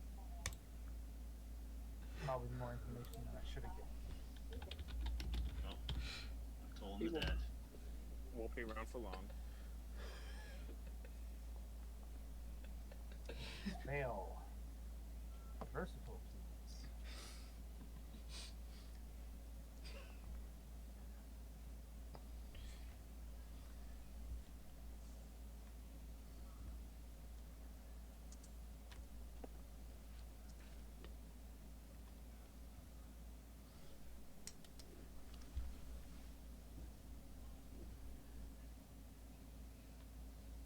Anything else from Jasper? Alex, you're up. All right. You're Jasper never. on a sight from where you are. He's got half cover. One to your east should give you much better. So, question about the half cover. How is that? How is he getting half cover? Is there like other areas of the door, or is the door like only partially the door open? bashed open is smaller than the entire volume of the inner area, so he has just a little bit of cover. He's a very large creature, so I'm just doing it because you're off center and adding to the flavor. Okay, but I have partial line of sight on him. Yeah, you have partial. All right. I love pudding flavor. How about now? Now you nope, no cover. No cover at all? For him, no. Oh, okay. No, okay. All right. You'll never guess what I'm gonna fire off on him. Toll of the dead. Sorry. Let's see that 20. Close enough. Hit. 0, 0, 0. I'll take it. 16, very nice. He is flagging. There's not much holding that mucus together. That's the All goal. right. What's the plan?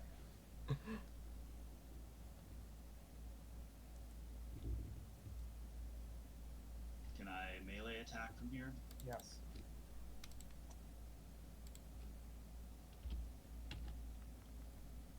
That's a +3 sword? Hits. Cool. Weapon.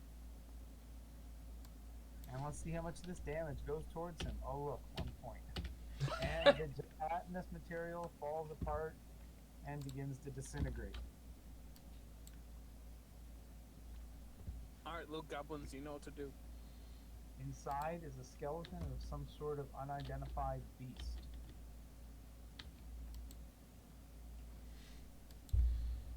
How long has it been since my thunder wave?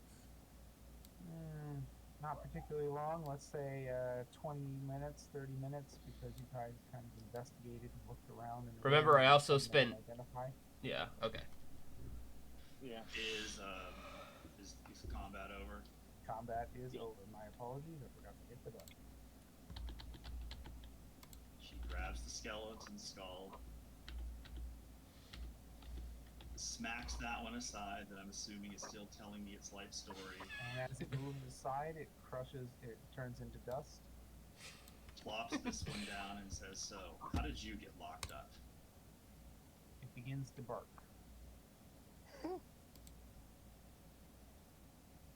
I don't. Wait. Speak with animals, anyone? Not me. Not gonna use it. It lasts like 8 barking. hours. I also just want to remind you, in case you missed it, but above most of these archways are brass plaques.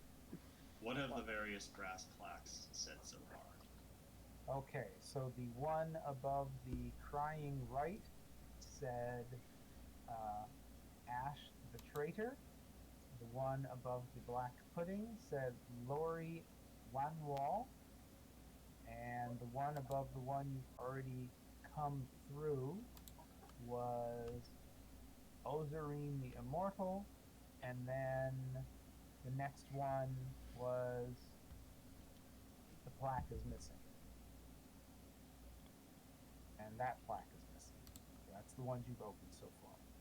Right, The one to Toby's north is Marla of the Scarlet Rose.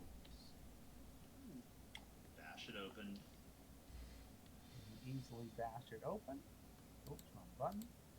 And in this one is a perfectly preserved humanoid corpse. Wow. Search it. Cursory examination finds nothing of interest. Yank off the head. Plop it on the altar.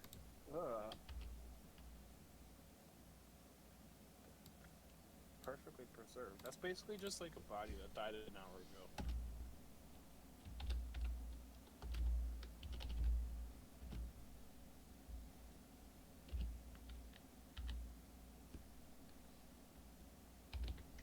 I ask it, how did you get locked up? I am not certain. I seem to have displeased my lord. He was unsatisfied with the polishing of his boots. Who were you? Sounds like your lord is a dick. I was Cecil. I was one of the butlers of the upper rooms. I was very efficient. Does that name match what's on the plaque? No, it does not. No. I ask it about the name that's on the plaque. Marlena? Oh, yes. A wonderful cleric of some renown. I believe I was thrown upon her bones and left to sleep. But I know that Chemush's blessing would be brought upon me, and I would be released from this earthly torment. This mortal coil.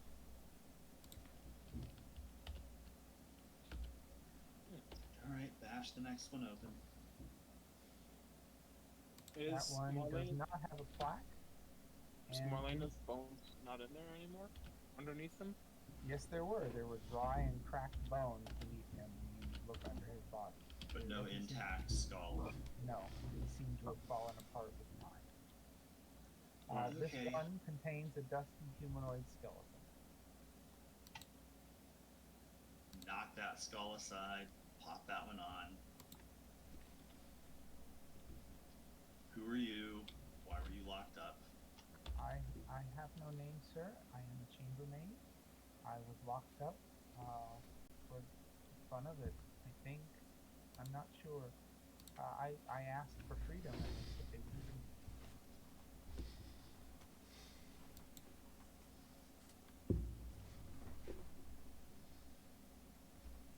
Is this the last one? Negative, there are 4 more to yourself. Oh, okay. Bash it open. Inside is a skeleton wearing leather armor. So many skeletons and dead bodies and live bodies. Alright, I bring that skull over.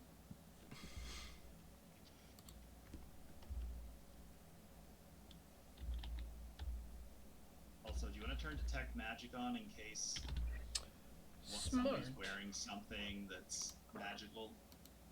Smart.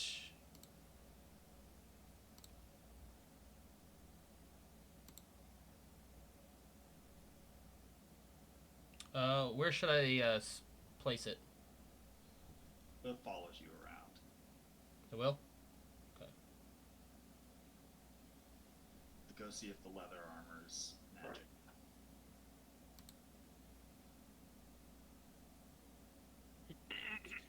Indeed, the leather armor is glowing strongly. Identify, please.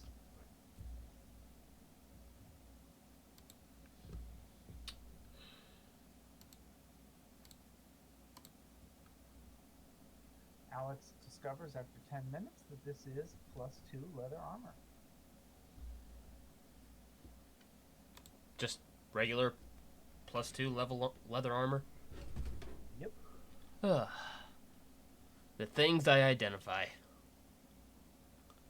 It could have been good. Could have. I asked that one's skull. Why are you locked up?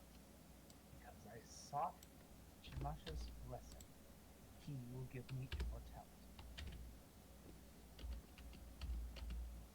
Do you How's have that any working authority? out for you? Oh, Other gosh. than this brief interruption by rubes who do not understand the proper flowing of magic, quite well, thank you.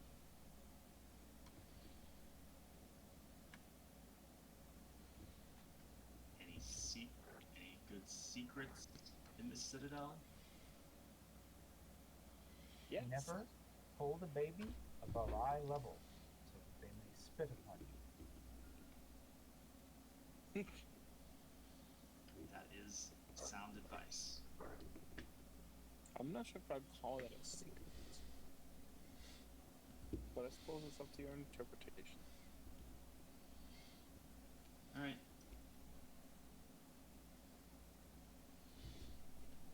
Let's bash the rest open. You open up the one to the south. This one does have a plaque above it. It says Nessa, coal cracker, Nessa? expert engineer. This one contains a dry humanoid skeleton, a dusty humanoid skeleton. Excuse me. Alright, let's just open them all up. Wait, Nessa is in like. Nessa coal cracker, Okay, expert so not engineer. it's not the same Nessa as the dragon lady from that one volcano-looking like village town. Well, I mean, it is a similar name. You do know that Coal Cracker is a very good dwarven name. And if you think that lady's a dwarf, well, that's up to you. The next one is not, the plaque is missing, and the plaque is missing in the last three. The second one is empty. The third one has another humanoid skeleton in it, and the fourth one has a skeleton of a strange unidentified beast. So you're one human and one beast. Alright. Hop on the beast skull.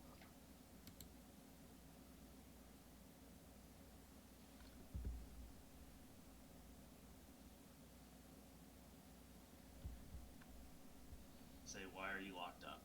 He begins to bellow and moo, telling a very complicated story. Do you speak cow? No. Alright, push it off. Returns to dust. Put the last human one on.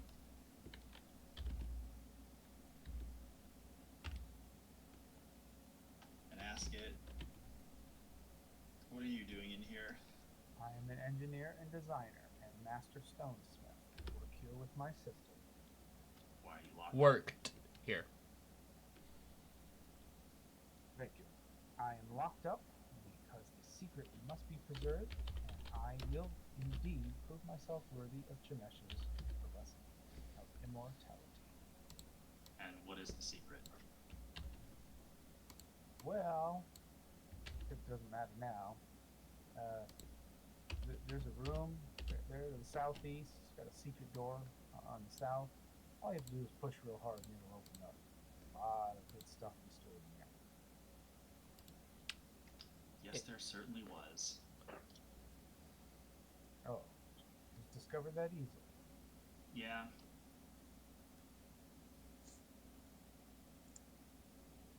even before we came along.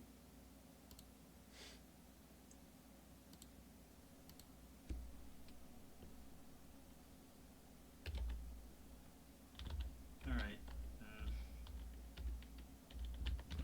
Are we wanting to spend a majority of our time in this room, or are we wanting to see if we can find that flame and Yeah, I snuff think it? we're done in here. Yeah. We've kind of figured out all there was to figure out in here. And as you walk away, it goes, wait, you must ask me 2 more questions, please. Okay, I got some.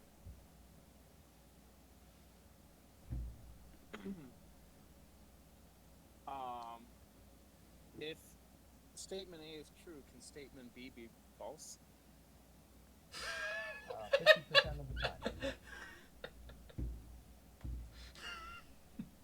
And what is the flight speed of an unladen swallow? African or European? And with that, he crumbles to dust.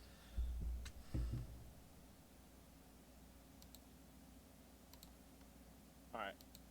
Took care of that for you.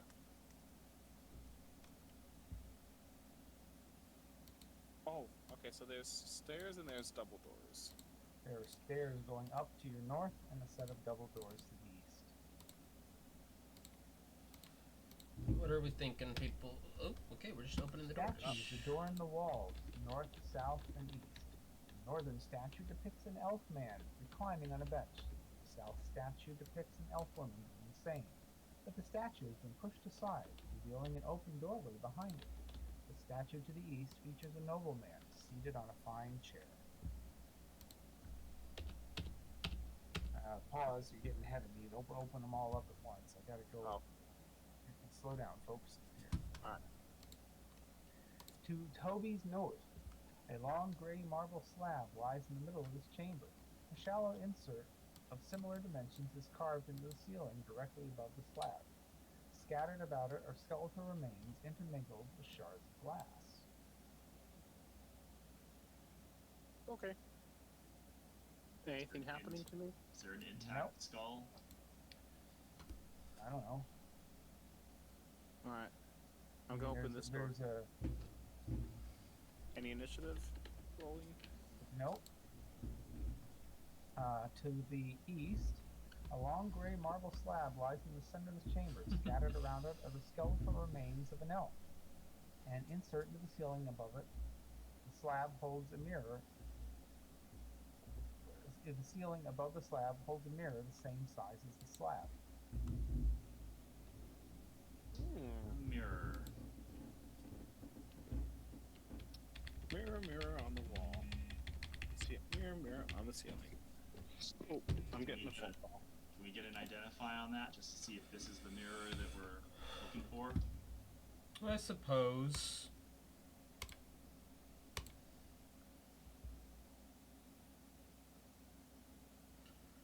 Identify has proven a very useful spell for me to have learned. Reflected pasts. This is a mirror of elven design that allows those who stare into it to reflect on positive memories. The 3-foot-tall mirror weighs 25 pounds and has an AC of 11, 10 hit points, and is vulnerable to bludgeoning damage. It shatters and is destroyed if reduced to 0 hit points. When holding the mirror upright, you can use an action to speak the command word, which Alex now knows, and activate it. While activated, the mirror hovers in the air and can be destroyed but not moved. It remains active until you use an action to speak the command word again, or your attunement to the mirror ends, at which point the mirror harmlessly floats to the ground. Once the mirror has been deactivated, it cannot be activated again until the next dawn. If a non-construct creature other than you sees its reflection in the activated mirror while within 30 feet of it, the creature must succeed a wisdom saving throw or become paralyzed until the mirror is deactivated, or until that creature can no longer see the mirror. The creature paralyzed in the mirror can repeat the saving throw at the end of its turns, ending the effect if successful. The creature's saving throw is successful for the effect to end. The creature is immune to the mirror for the next 24 hours. While paralyzed by the mirror, the creature sees events from the past, reflected in the mirror's gaze, glass. These memories aren't real, but rather idealized versions of these occurrences. Nearby observers can glimpse flashes of these memories. If looking indirectly into the mirror. All right, that's All the right. mirror. We've got the mirror. Okay, that was not confusing at all. All right, what do I got down here? What's going on in here then? Wait a minute. A long gray marble slab lies in the middle of this chamber. Atop it lies a humanoid skeleton. A shallow insert of similar dimensions carved into the ceiling directly above the slab. Shards of broken glass litter the slab and floor. More skulls. Do you want to investigate them, or shall we move on? I want to move on, but these will be the ones that know something useful. Yeah. What do you think, Matthew? I say move on. I want to move on, but like I know this will be the ones that have something meaningful to say. Yeah. If they have some,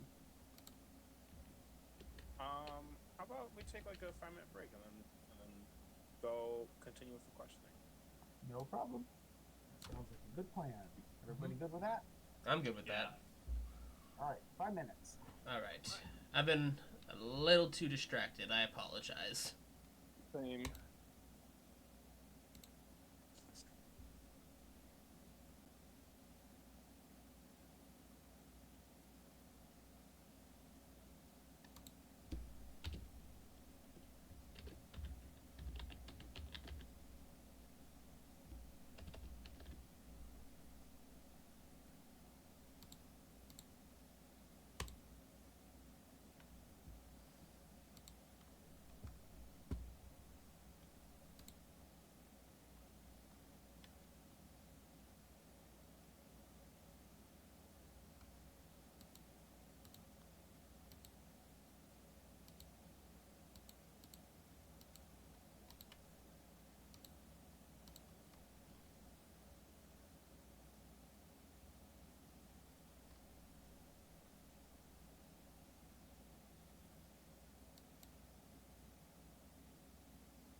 I am back for those who want to ask any questions. Could you sum up, just in like a quick sentence again, what the mirror does? I apologize, I've been a little distracted Oh, not tonight. a problem. So basically, someone needs to attune to it. When they attune to it, they'll know the command word. They speak the command word, and the mirror will hover. Anybody who looks into the mirror, other than you, will basically be paralyzed, and they will go through all kinds of happy memories on a wisdom saving throw and be stuck looking at this thing. Anybody nearby can kind of give a sidelong glance to the mirror and see what those memories are. And the Savesti elf maiden ghost at the beginning said, find this mirror. This will help you paralyze Lord Sloth so you don't have to fight him, and go deal with the fire. Oh, so someone has to attune to it. Correct. It is Who attunement. has attunement slots?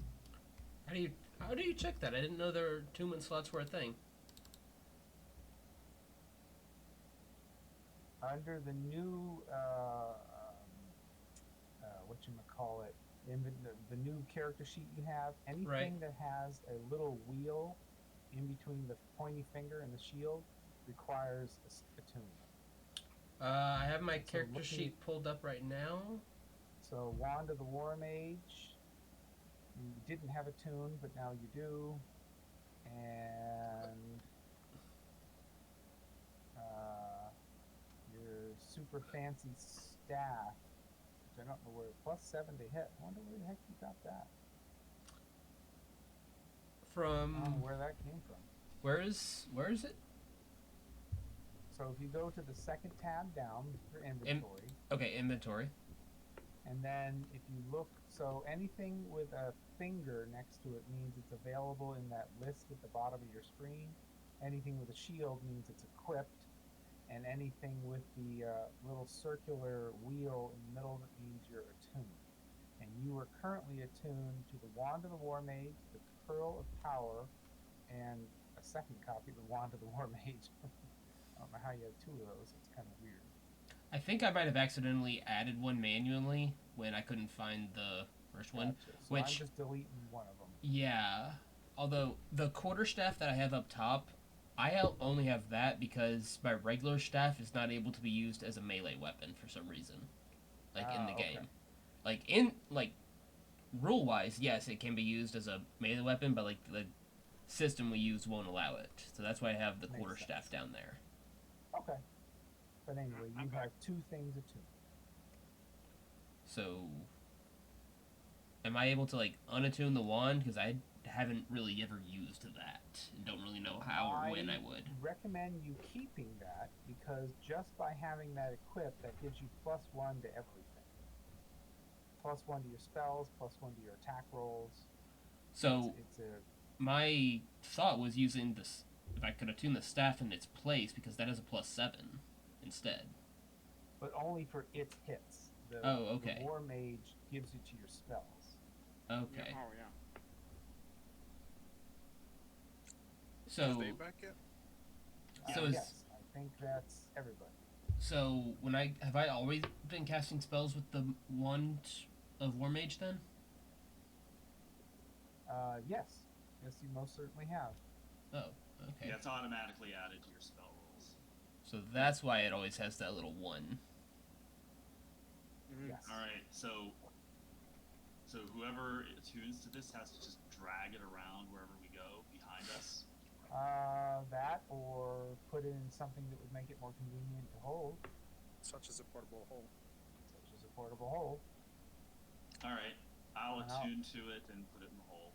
Okay. If you've got the slots, let me know. I can't find it as a bloody item, so I do have one attunement slot.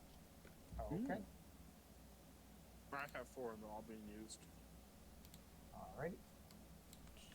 Yeah, it doesn't have the thing to use. Sorry, I'm just checking something. I'm not actually trying to use it.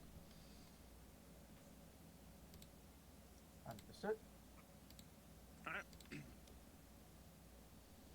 Shall we go do some more interrogation? All right, I plot 3 skulls down. It's like, tell me something useful, damn it. There's only one skull in the southern.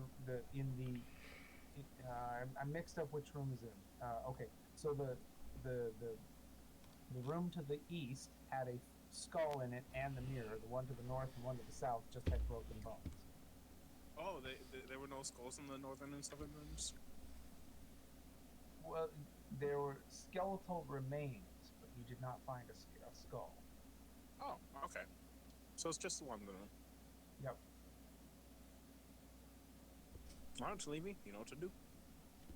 Right, put the skull down. It's like, who are you? Why are you here?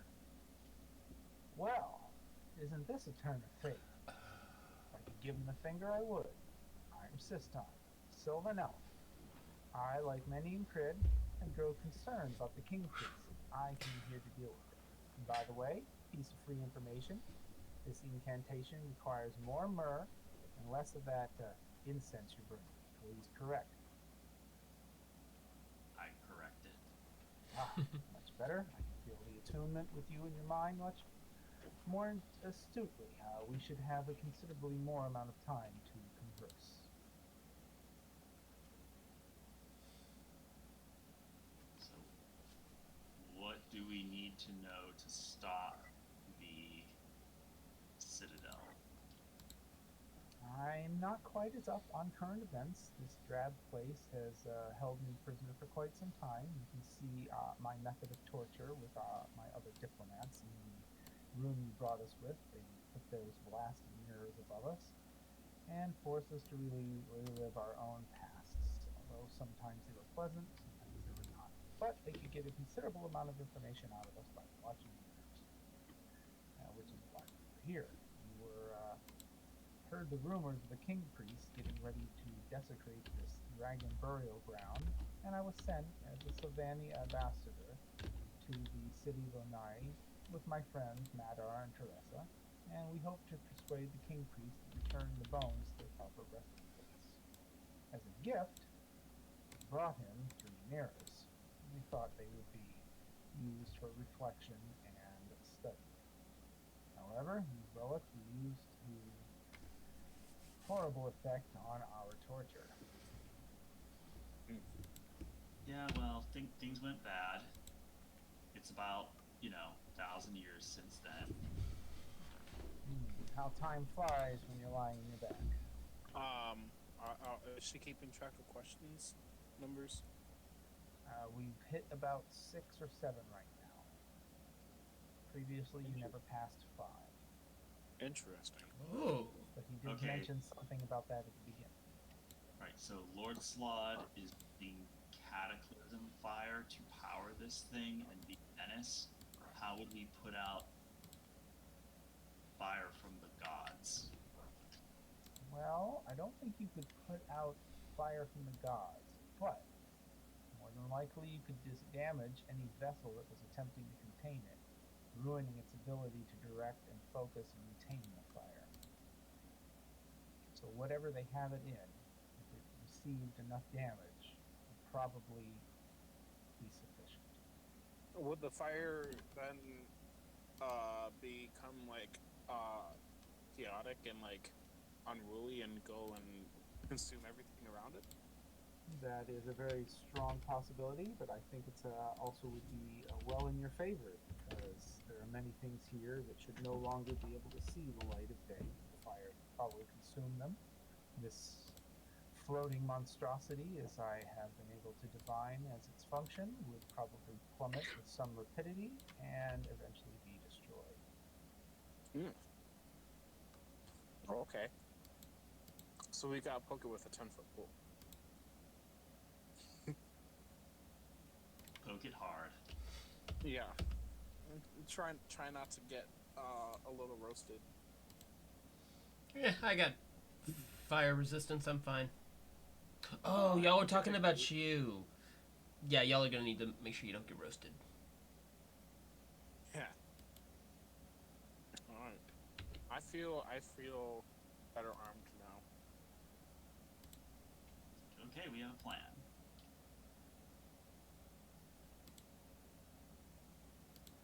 Farewell. Very well, my friends. If you would please kindly remove my skull, just be certain you're done asking what you need, because I think this is it. Anybody else got a question?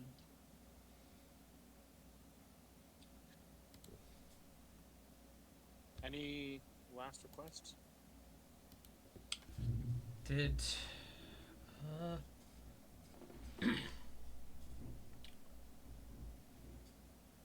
there was something I was thinking a second ago, but I can't remember now. Oh, I was asking her that. But fair enough. Oh, sorry, what were you asking, Toby? Any final words? Essentially. Yes. Don't engage Lord Sloth. Oh. That's the second time we've gotten that warning. I feel sufficiently warned. Or it turns to dust, Levy says, "Oh, don't worry, we got his ass." And as he turns to dust, you hear cackling laughter and a sigh of relief. Alright. I'm feeling a little itching to go exploring. Kind of had enough of let's this get the room. hell out of this room. Yeah, we've taken a little damage, so a short Yeah. rest might be in order, but not here. Yeah. Well, I have Perhaps- to spend an hour attuning to the mirror. Oh. And I haven't taken any damage, so you can all, I guess, short rest while I haven't taken damage either, but I do that. Where Does would you the- like to do that? because In this room off to the right, do we still feel the necromantic feeling? Yeah, a little bit, but not too bad. enough for a Not short certain of- rest. Short rest will be fine. So does the tuning keep you from being able to recover hit points? For a short rest, no. Oh, so I could short rest while attuning. Yes. Good. I can get myself back 1 sorcery point. Alright, let's do a short rest. Excellent. Spend your hit points as needed.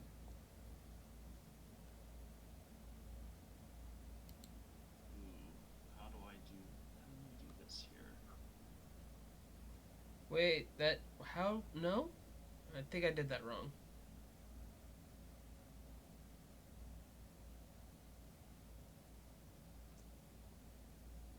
Oh no. Oh, okay.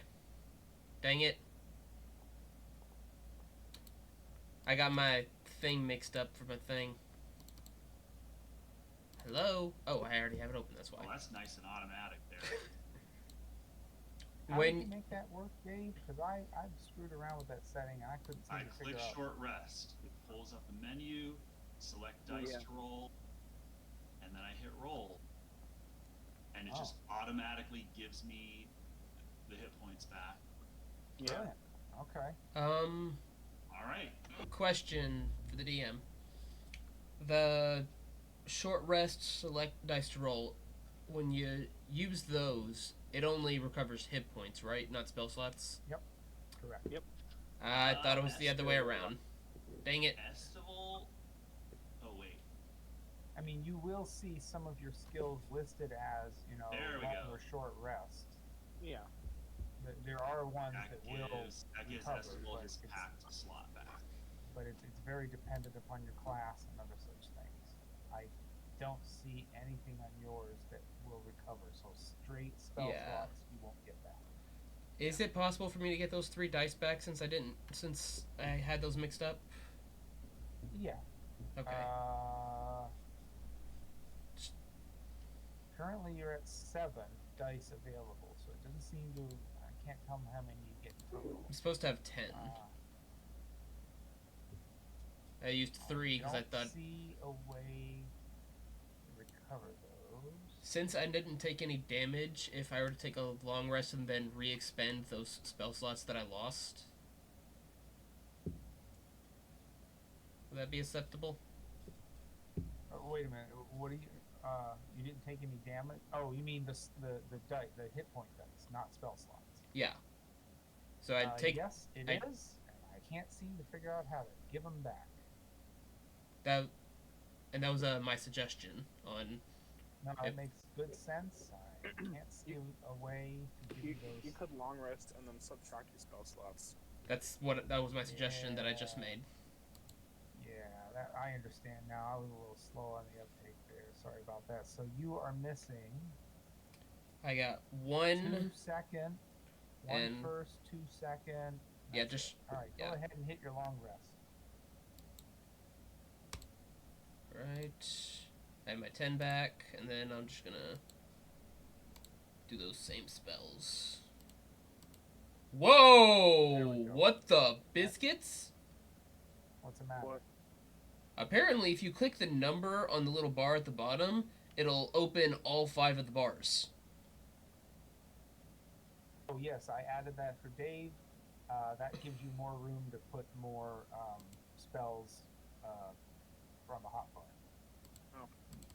That is I forgot I did that. that is convenient. All right, so Okay, we put got it to use. Enjoy it. silver barbs. Check. Oh, you don't have to do them. I already did your slots. Oh, okay. give you back 1 first level. There you Okay. Perfect. Sorry, Thank I you. should have said. I thought I said it. I don't think I did say it. Okay. Before Estival walks out that door, with Estival and Jasper's passive perception, you see Wait. a bat. Hold up. Did Grip Hook? Did you give me extra hit points? You lost them during your long rest, and Andrew gave them back. So am I supposed to have them now? Yes. Yeah. Okay. All right. Something about AFK. that. AFK real quick. Oh. Okay.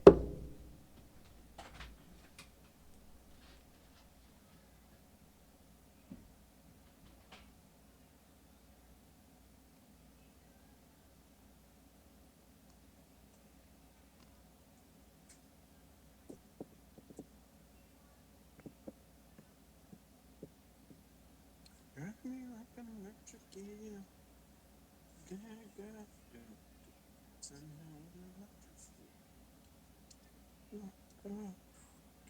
Rock me like an electric eel.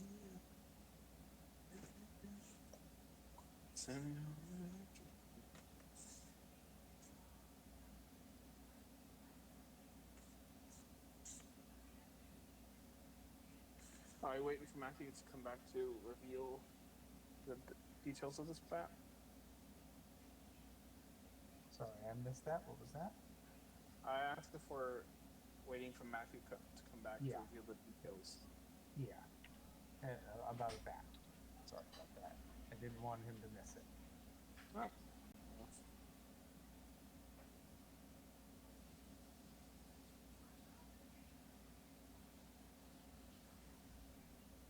Rather good meme. I like that.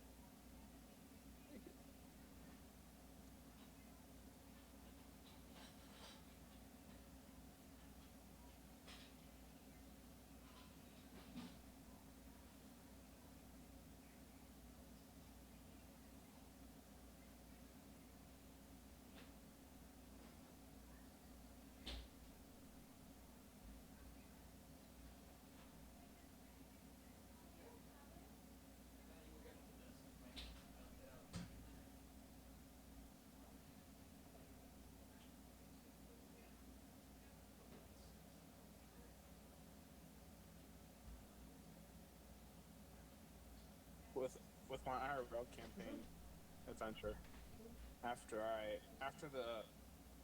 the session 1 story, there's gonna be like a I'm back. and then I'm gonna be doing a hex crawl after that for them too. Nice. Welcome back, Matthew. All right. Are we Around the corner to the southwest, you see a bat flit across and fly up the stairs beyond your sight. Where'd this bat come from? And as Estival rounds the corner, he sees a man in resplendent outfit standing at the very top. Oh my gosh, is this The bat Strahd? Well, it's his tune, but it's not Strahd. But he does have nice hair and pointy teeth, so you make your own guesses. You're rounding the corner and looking at him. He gives a deep bow. He says, "Please, let me introduce myself. I am Alistair Bells, former High Priestess of Chamash, at your service." Pleasure to meet you, sir. Greetings. Former? To what do we owe this pleasure? I have a bit of a deal for you. Do say. Okay. I would like to retire somewhere nearby with a few things I've collected in here, but I need help both in getting away and in dealing with those who guard the tomb that holds many of my possessions, and I can exchange that for information about what lies ahead. That seems like a good deal to me. Seems reasonable to me. Everything down here has been cleared out. Excellent. Well, above you will find a room of much fighting and killing and dragons and other such things that will cause you much ire. will also find a former companion of mine named Lori, who is a most irritating little thing, but I'll let him introduce himself to you when you find him. He is around somewhere upstairs. I've never been able to discover where he hides his coffin, excuse me. There are several Draconians upstairs. They are in the cafeteria. They are in the main prayer room with the beautiful statue of Takesis. And I warn you to be careful, go slow, and come back if you need further guidance. I will be somewhere down here. Who has the highest passive? Jasper nudges whomever is next to and points out a necklace around his neck. It seems to be in the shape of a goat's skull. And he's pointing that out. Why?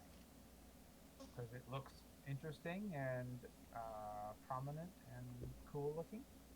And you notice it as well, and you know that a goat's skull is actually the symbol of Chamash.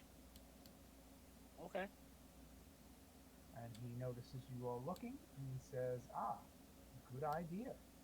He takes it off and tosses it to whomever is closest, and he says, use that when needed.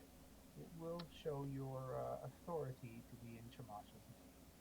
Although who will care up there, I don't know. I recommend hit and run tactics, but good luck. Estival turns around, looks at Matthew, holds it out, and says, "Identify, please." Alistair sighs at that and begins to shapeshift back into a bat. Identify. It's like you never even ask me how I'm actually And doing he anymore. flicks off somewhere. It's like that's all I am to y'all. I'm okay with that. After the bat leaves, Alex takes about 10 minutes, identifies the necklace as being gold. Just Okay. gold. Detect magic? All right. Or Alex, you are just as a valuable member of this team as any of us are. Everybody on this team has their special abilities and roles that they fill. My job is to keep people from taking too much damage. and my job is to gain knowledge so we know what we're going into. Exactly. All right. And we're flexible. Planning. So, I have this item. The gem of brightness that does like a cone. I can use it to like target every creature in a 30-foot cone. What if we pop out, make them all angry, pop back, and then when they're all bunched up, I hit them all at once with the gem. Maybe. Real quick though, do we want me to ritual cast detect magic on this thing or no? I mean, if Identify didn't see anything, then detect magic is Okay. Perfect. Yeah. On top of that idea, Griphook, Levy, do you have the friends enemy bludgeoning spell to use that you used on when we got out of that other temple? Enemies abound? Yes, Yeah. I do. What if we used that up there and let them like battle themselves out? Oh, definitely. I like that idea.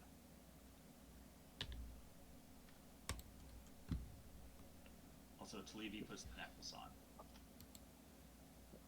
How about Sleevey sneaks up, casts it, sneaks back, and then we wait for the fighting to calm down.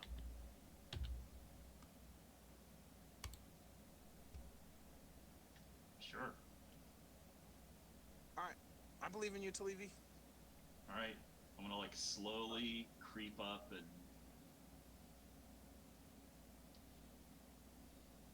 So I'll just click on that.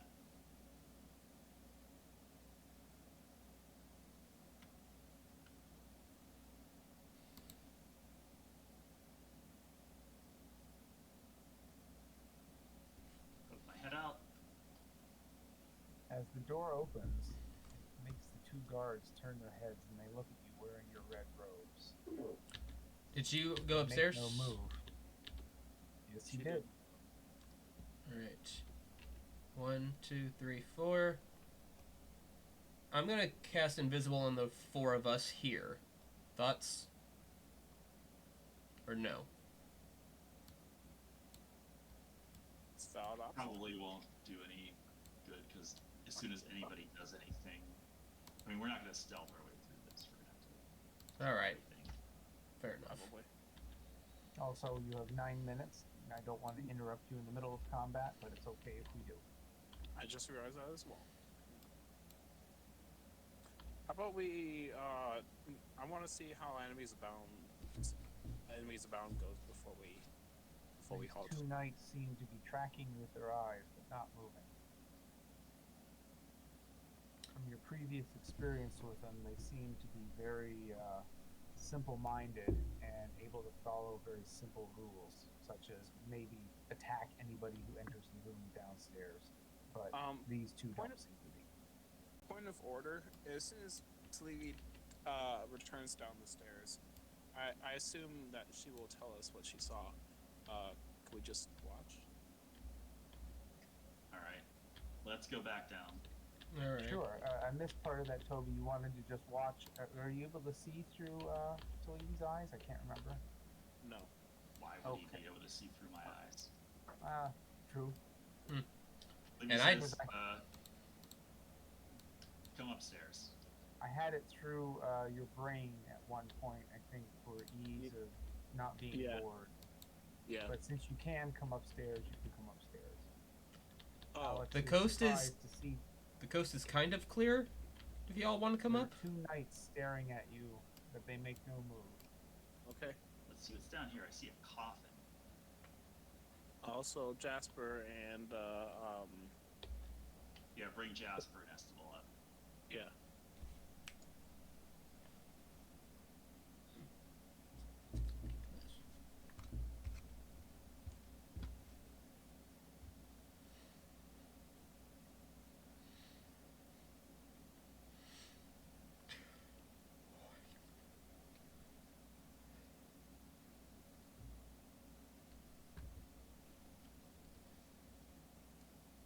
I think Jasper and Estival are over top of each other. Yeah, there we go. Okay. All right. You feel very creeped out. Estival walks forward, looks at the grave, and then jumping down from the ceiling is a short person who lands on the ground. So, who are you then? Not hobgoblins or draconians, not ghouls, ghosts, or of either. Oh, I know, you must be trespassers. That is fun. Sleevey points to the necklace. Oh, that old rube and his snake oil salesman crap. Yes, Jamash, sure. Let's follow him. Let's all just slit our own throats and reach the paradise of non-existence. Bleh, over that. He's downstairs, in case you were wondering. Oh, of course he's downstairs. I came to the city of lost names, and Alistair Bells caught me. Well, nuts to that.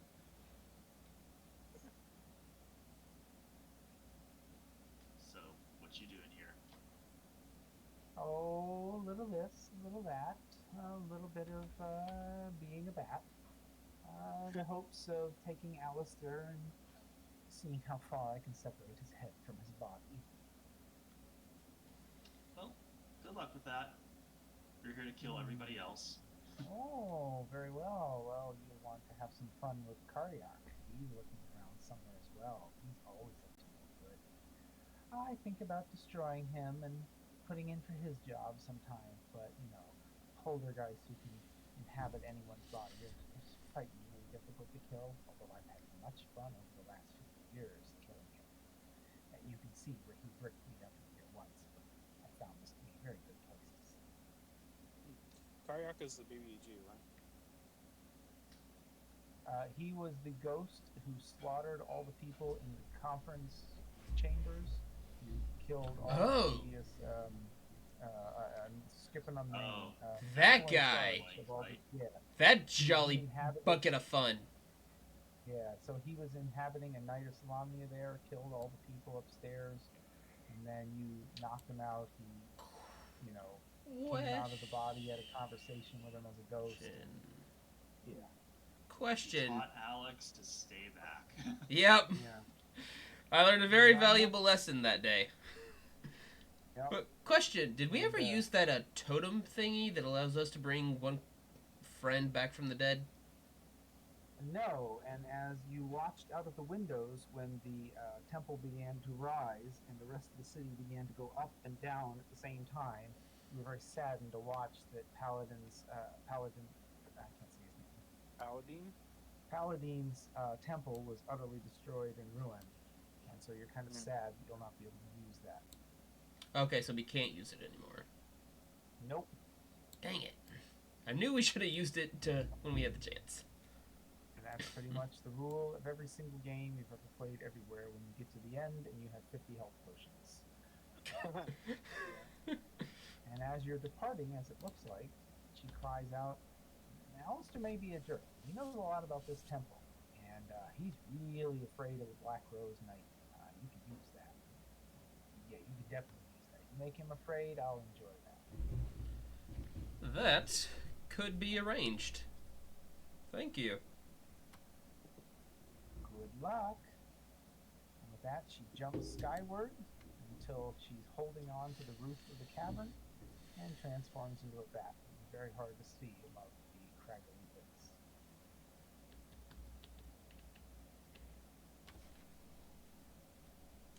And you have 3 minutes, and you decide how you want that.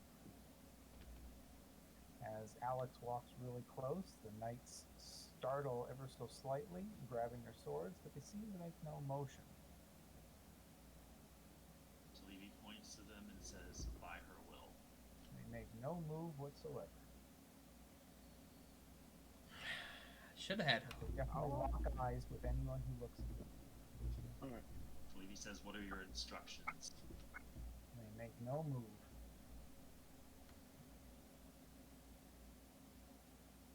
Alex, when you were about here, you were able to hear voices in muttering in Draconian through those double doors to your west. I speak Draconian. Did I hear what they were saying?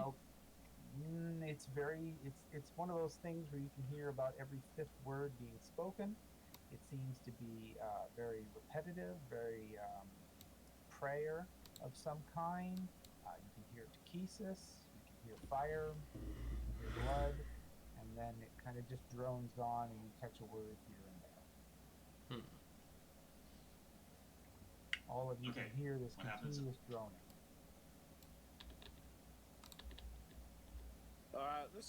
This could be a good place to stop.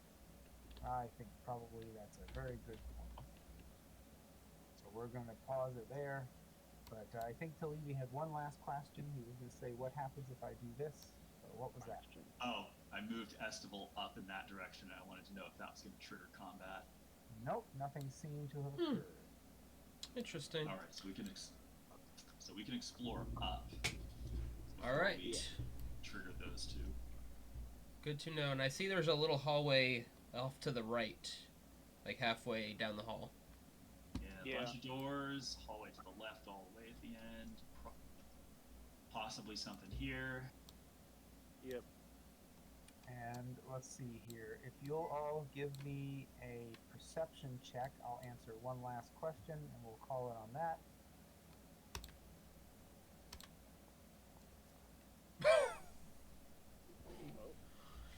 It's pretty darn good there, Alex.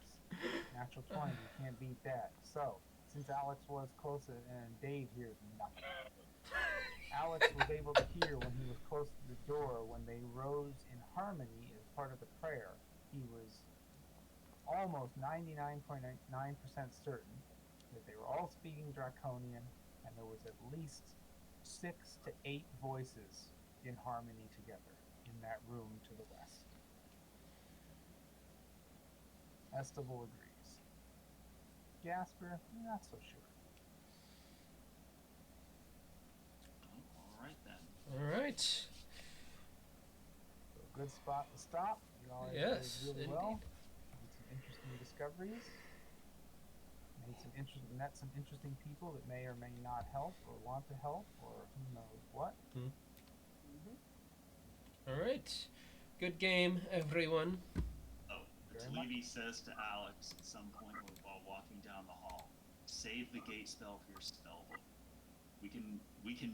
Our artificer can make us more bags of holding in portable holes. We need to use these as weapons." Yeah. But you can only make one, right? I have Yeah. been investigating your Yes, plan. I only have the spell scroll, and once I use it, I can't use it again. Okay, so It's gone. artificers have their magic item infusion thing, but And I at think we're level going to 10, convince if you need to go, Matthew. Oh, I got a couple minutes. Okay. right? But at level 10, I guess we can start making magic items, and an artificer can make them at half price. That's what I mean. He can, for the cost of gold, make stuff, like permanent stuff. That sounds useful. I am a pretty crafty fellow. But yes, I'd like to not. Like, I doubt we're gonna get that far to where I can inscribe the spell from the scroll into my spell book. But Yeah. Yeah, but like later on, yeah, a long-term wizard career, that's a Yes. good thing to have in your book. agreed. A bag of holding, portable hole, we can get more of those later. They'll be invaluable to use now. All right. Sounds good. Good game, everyone. Very much so. Thank Y'all- you, Matthew. Thank you, everybody. I'm so glad to have you all with us. It's hard Y'all to take be care. players sometimes. No problem. Thanks for running the session. Betcha. You all Hopefully- have a good one. Logan can All right. join next week or again. He's missed a couple sessions. Yeah, he has. I hope he can, because this is the one he really wanted, too. Yeah. Yeah. I feel like we're reaching the end game here. Yeah, hopefully he can be here for the end. That's Yeah. my hope. All right. Y'all take care. Y'all have a good evening. You betcha. You as well, Matthew. Thank you greatly, sir. Bye.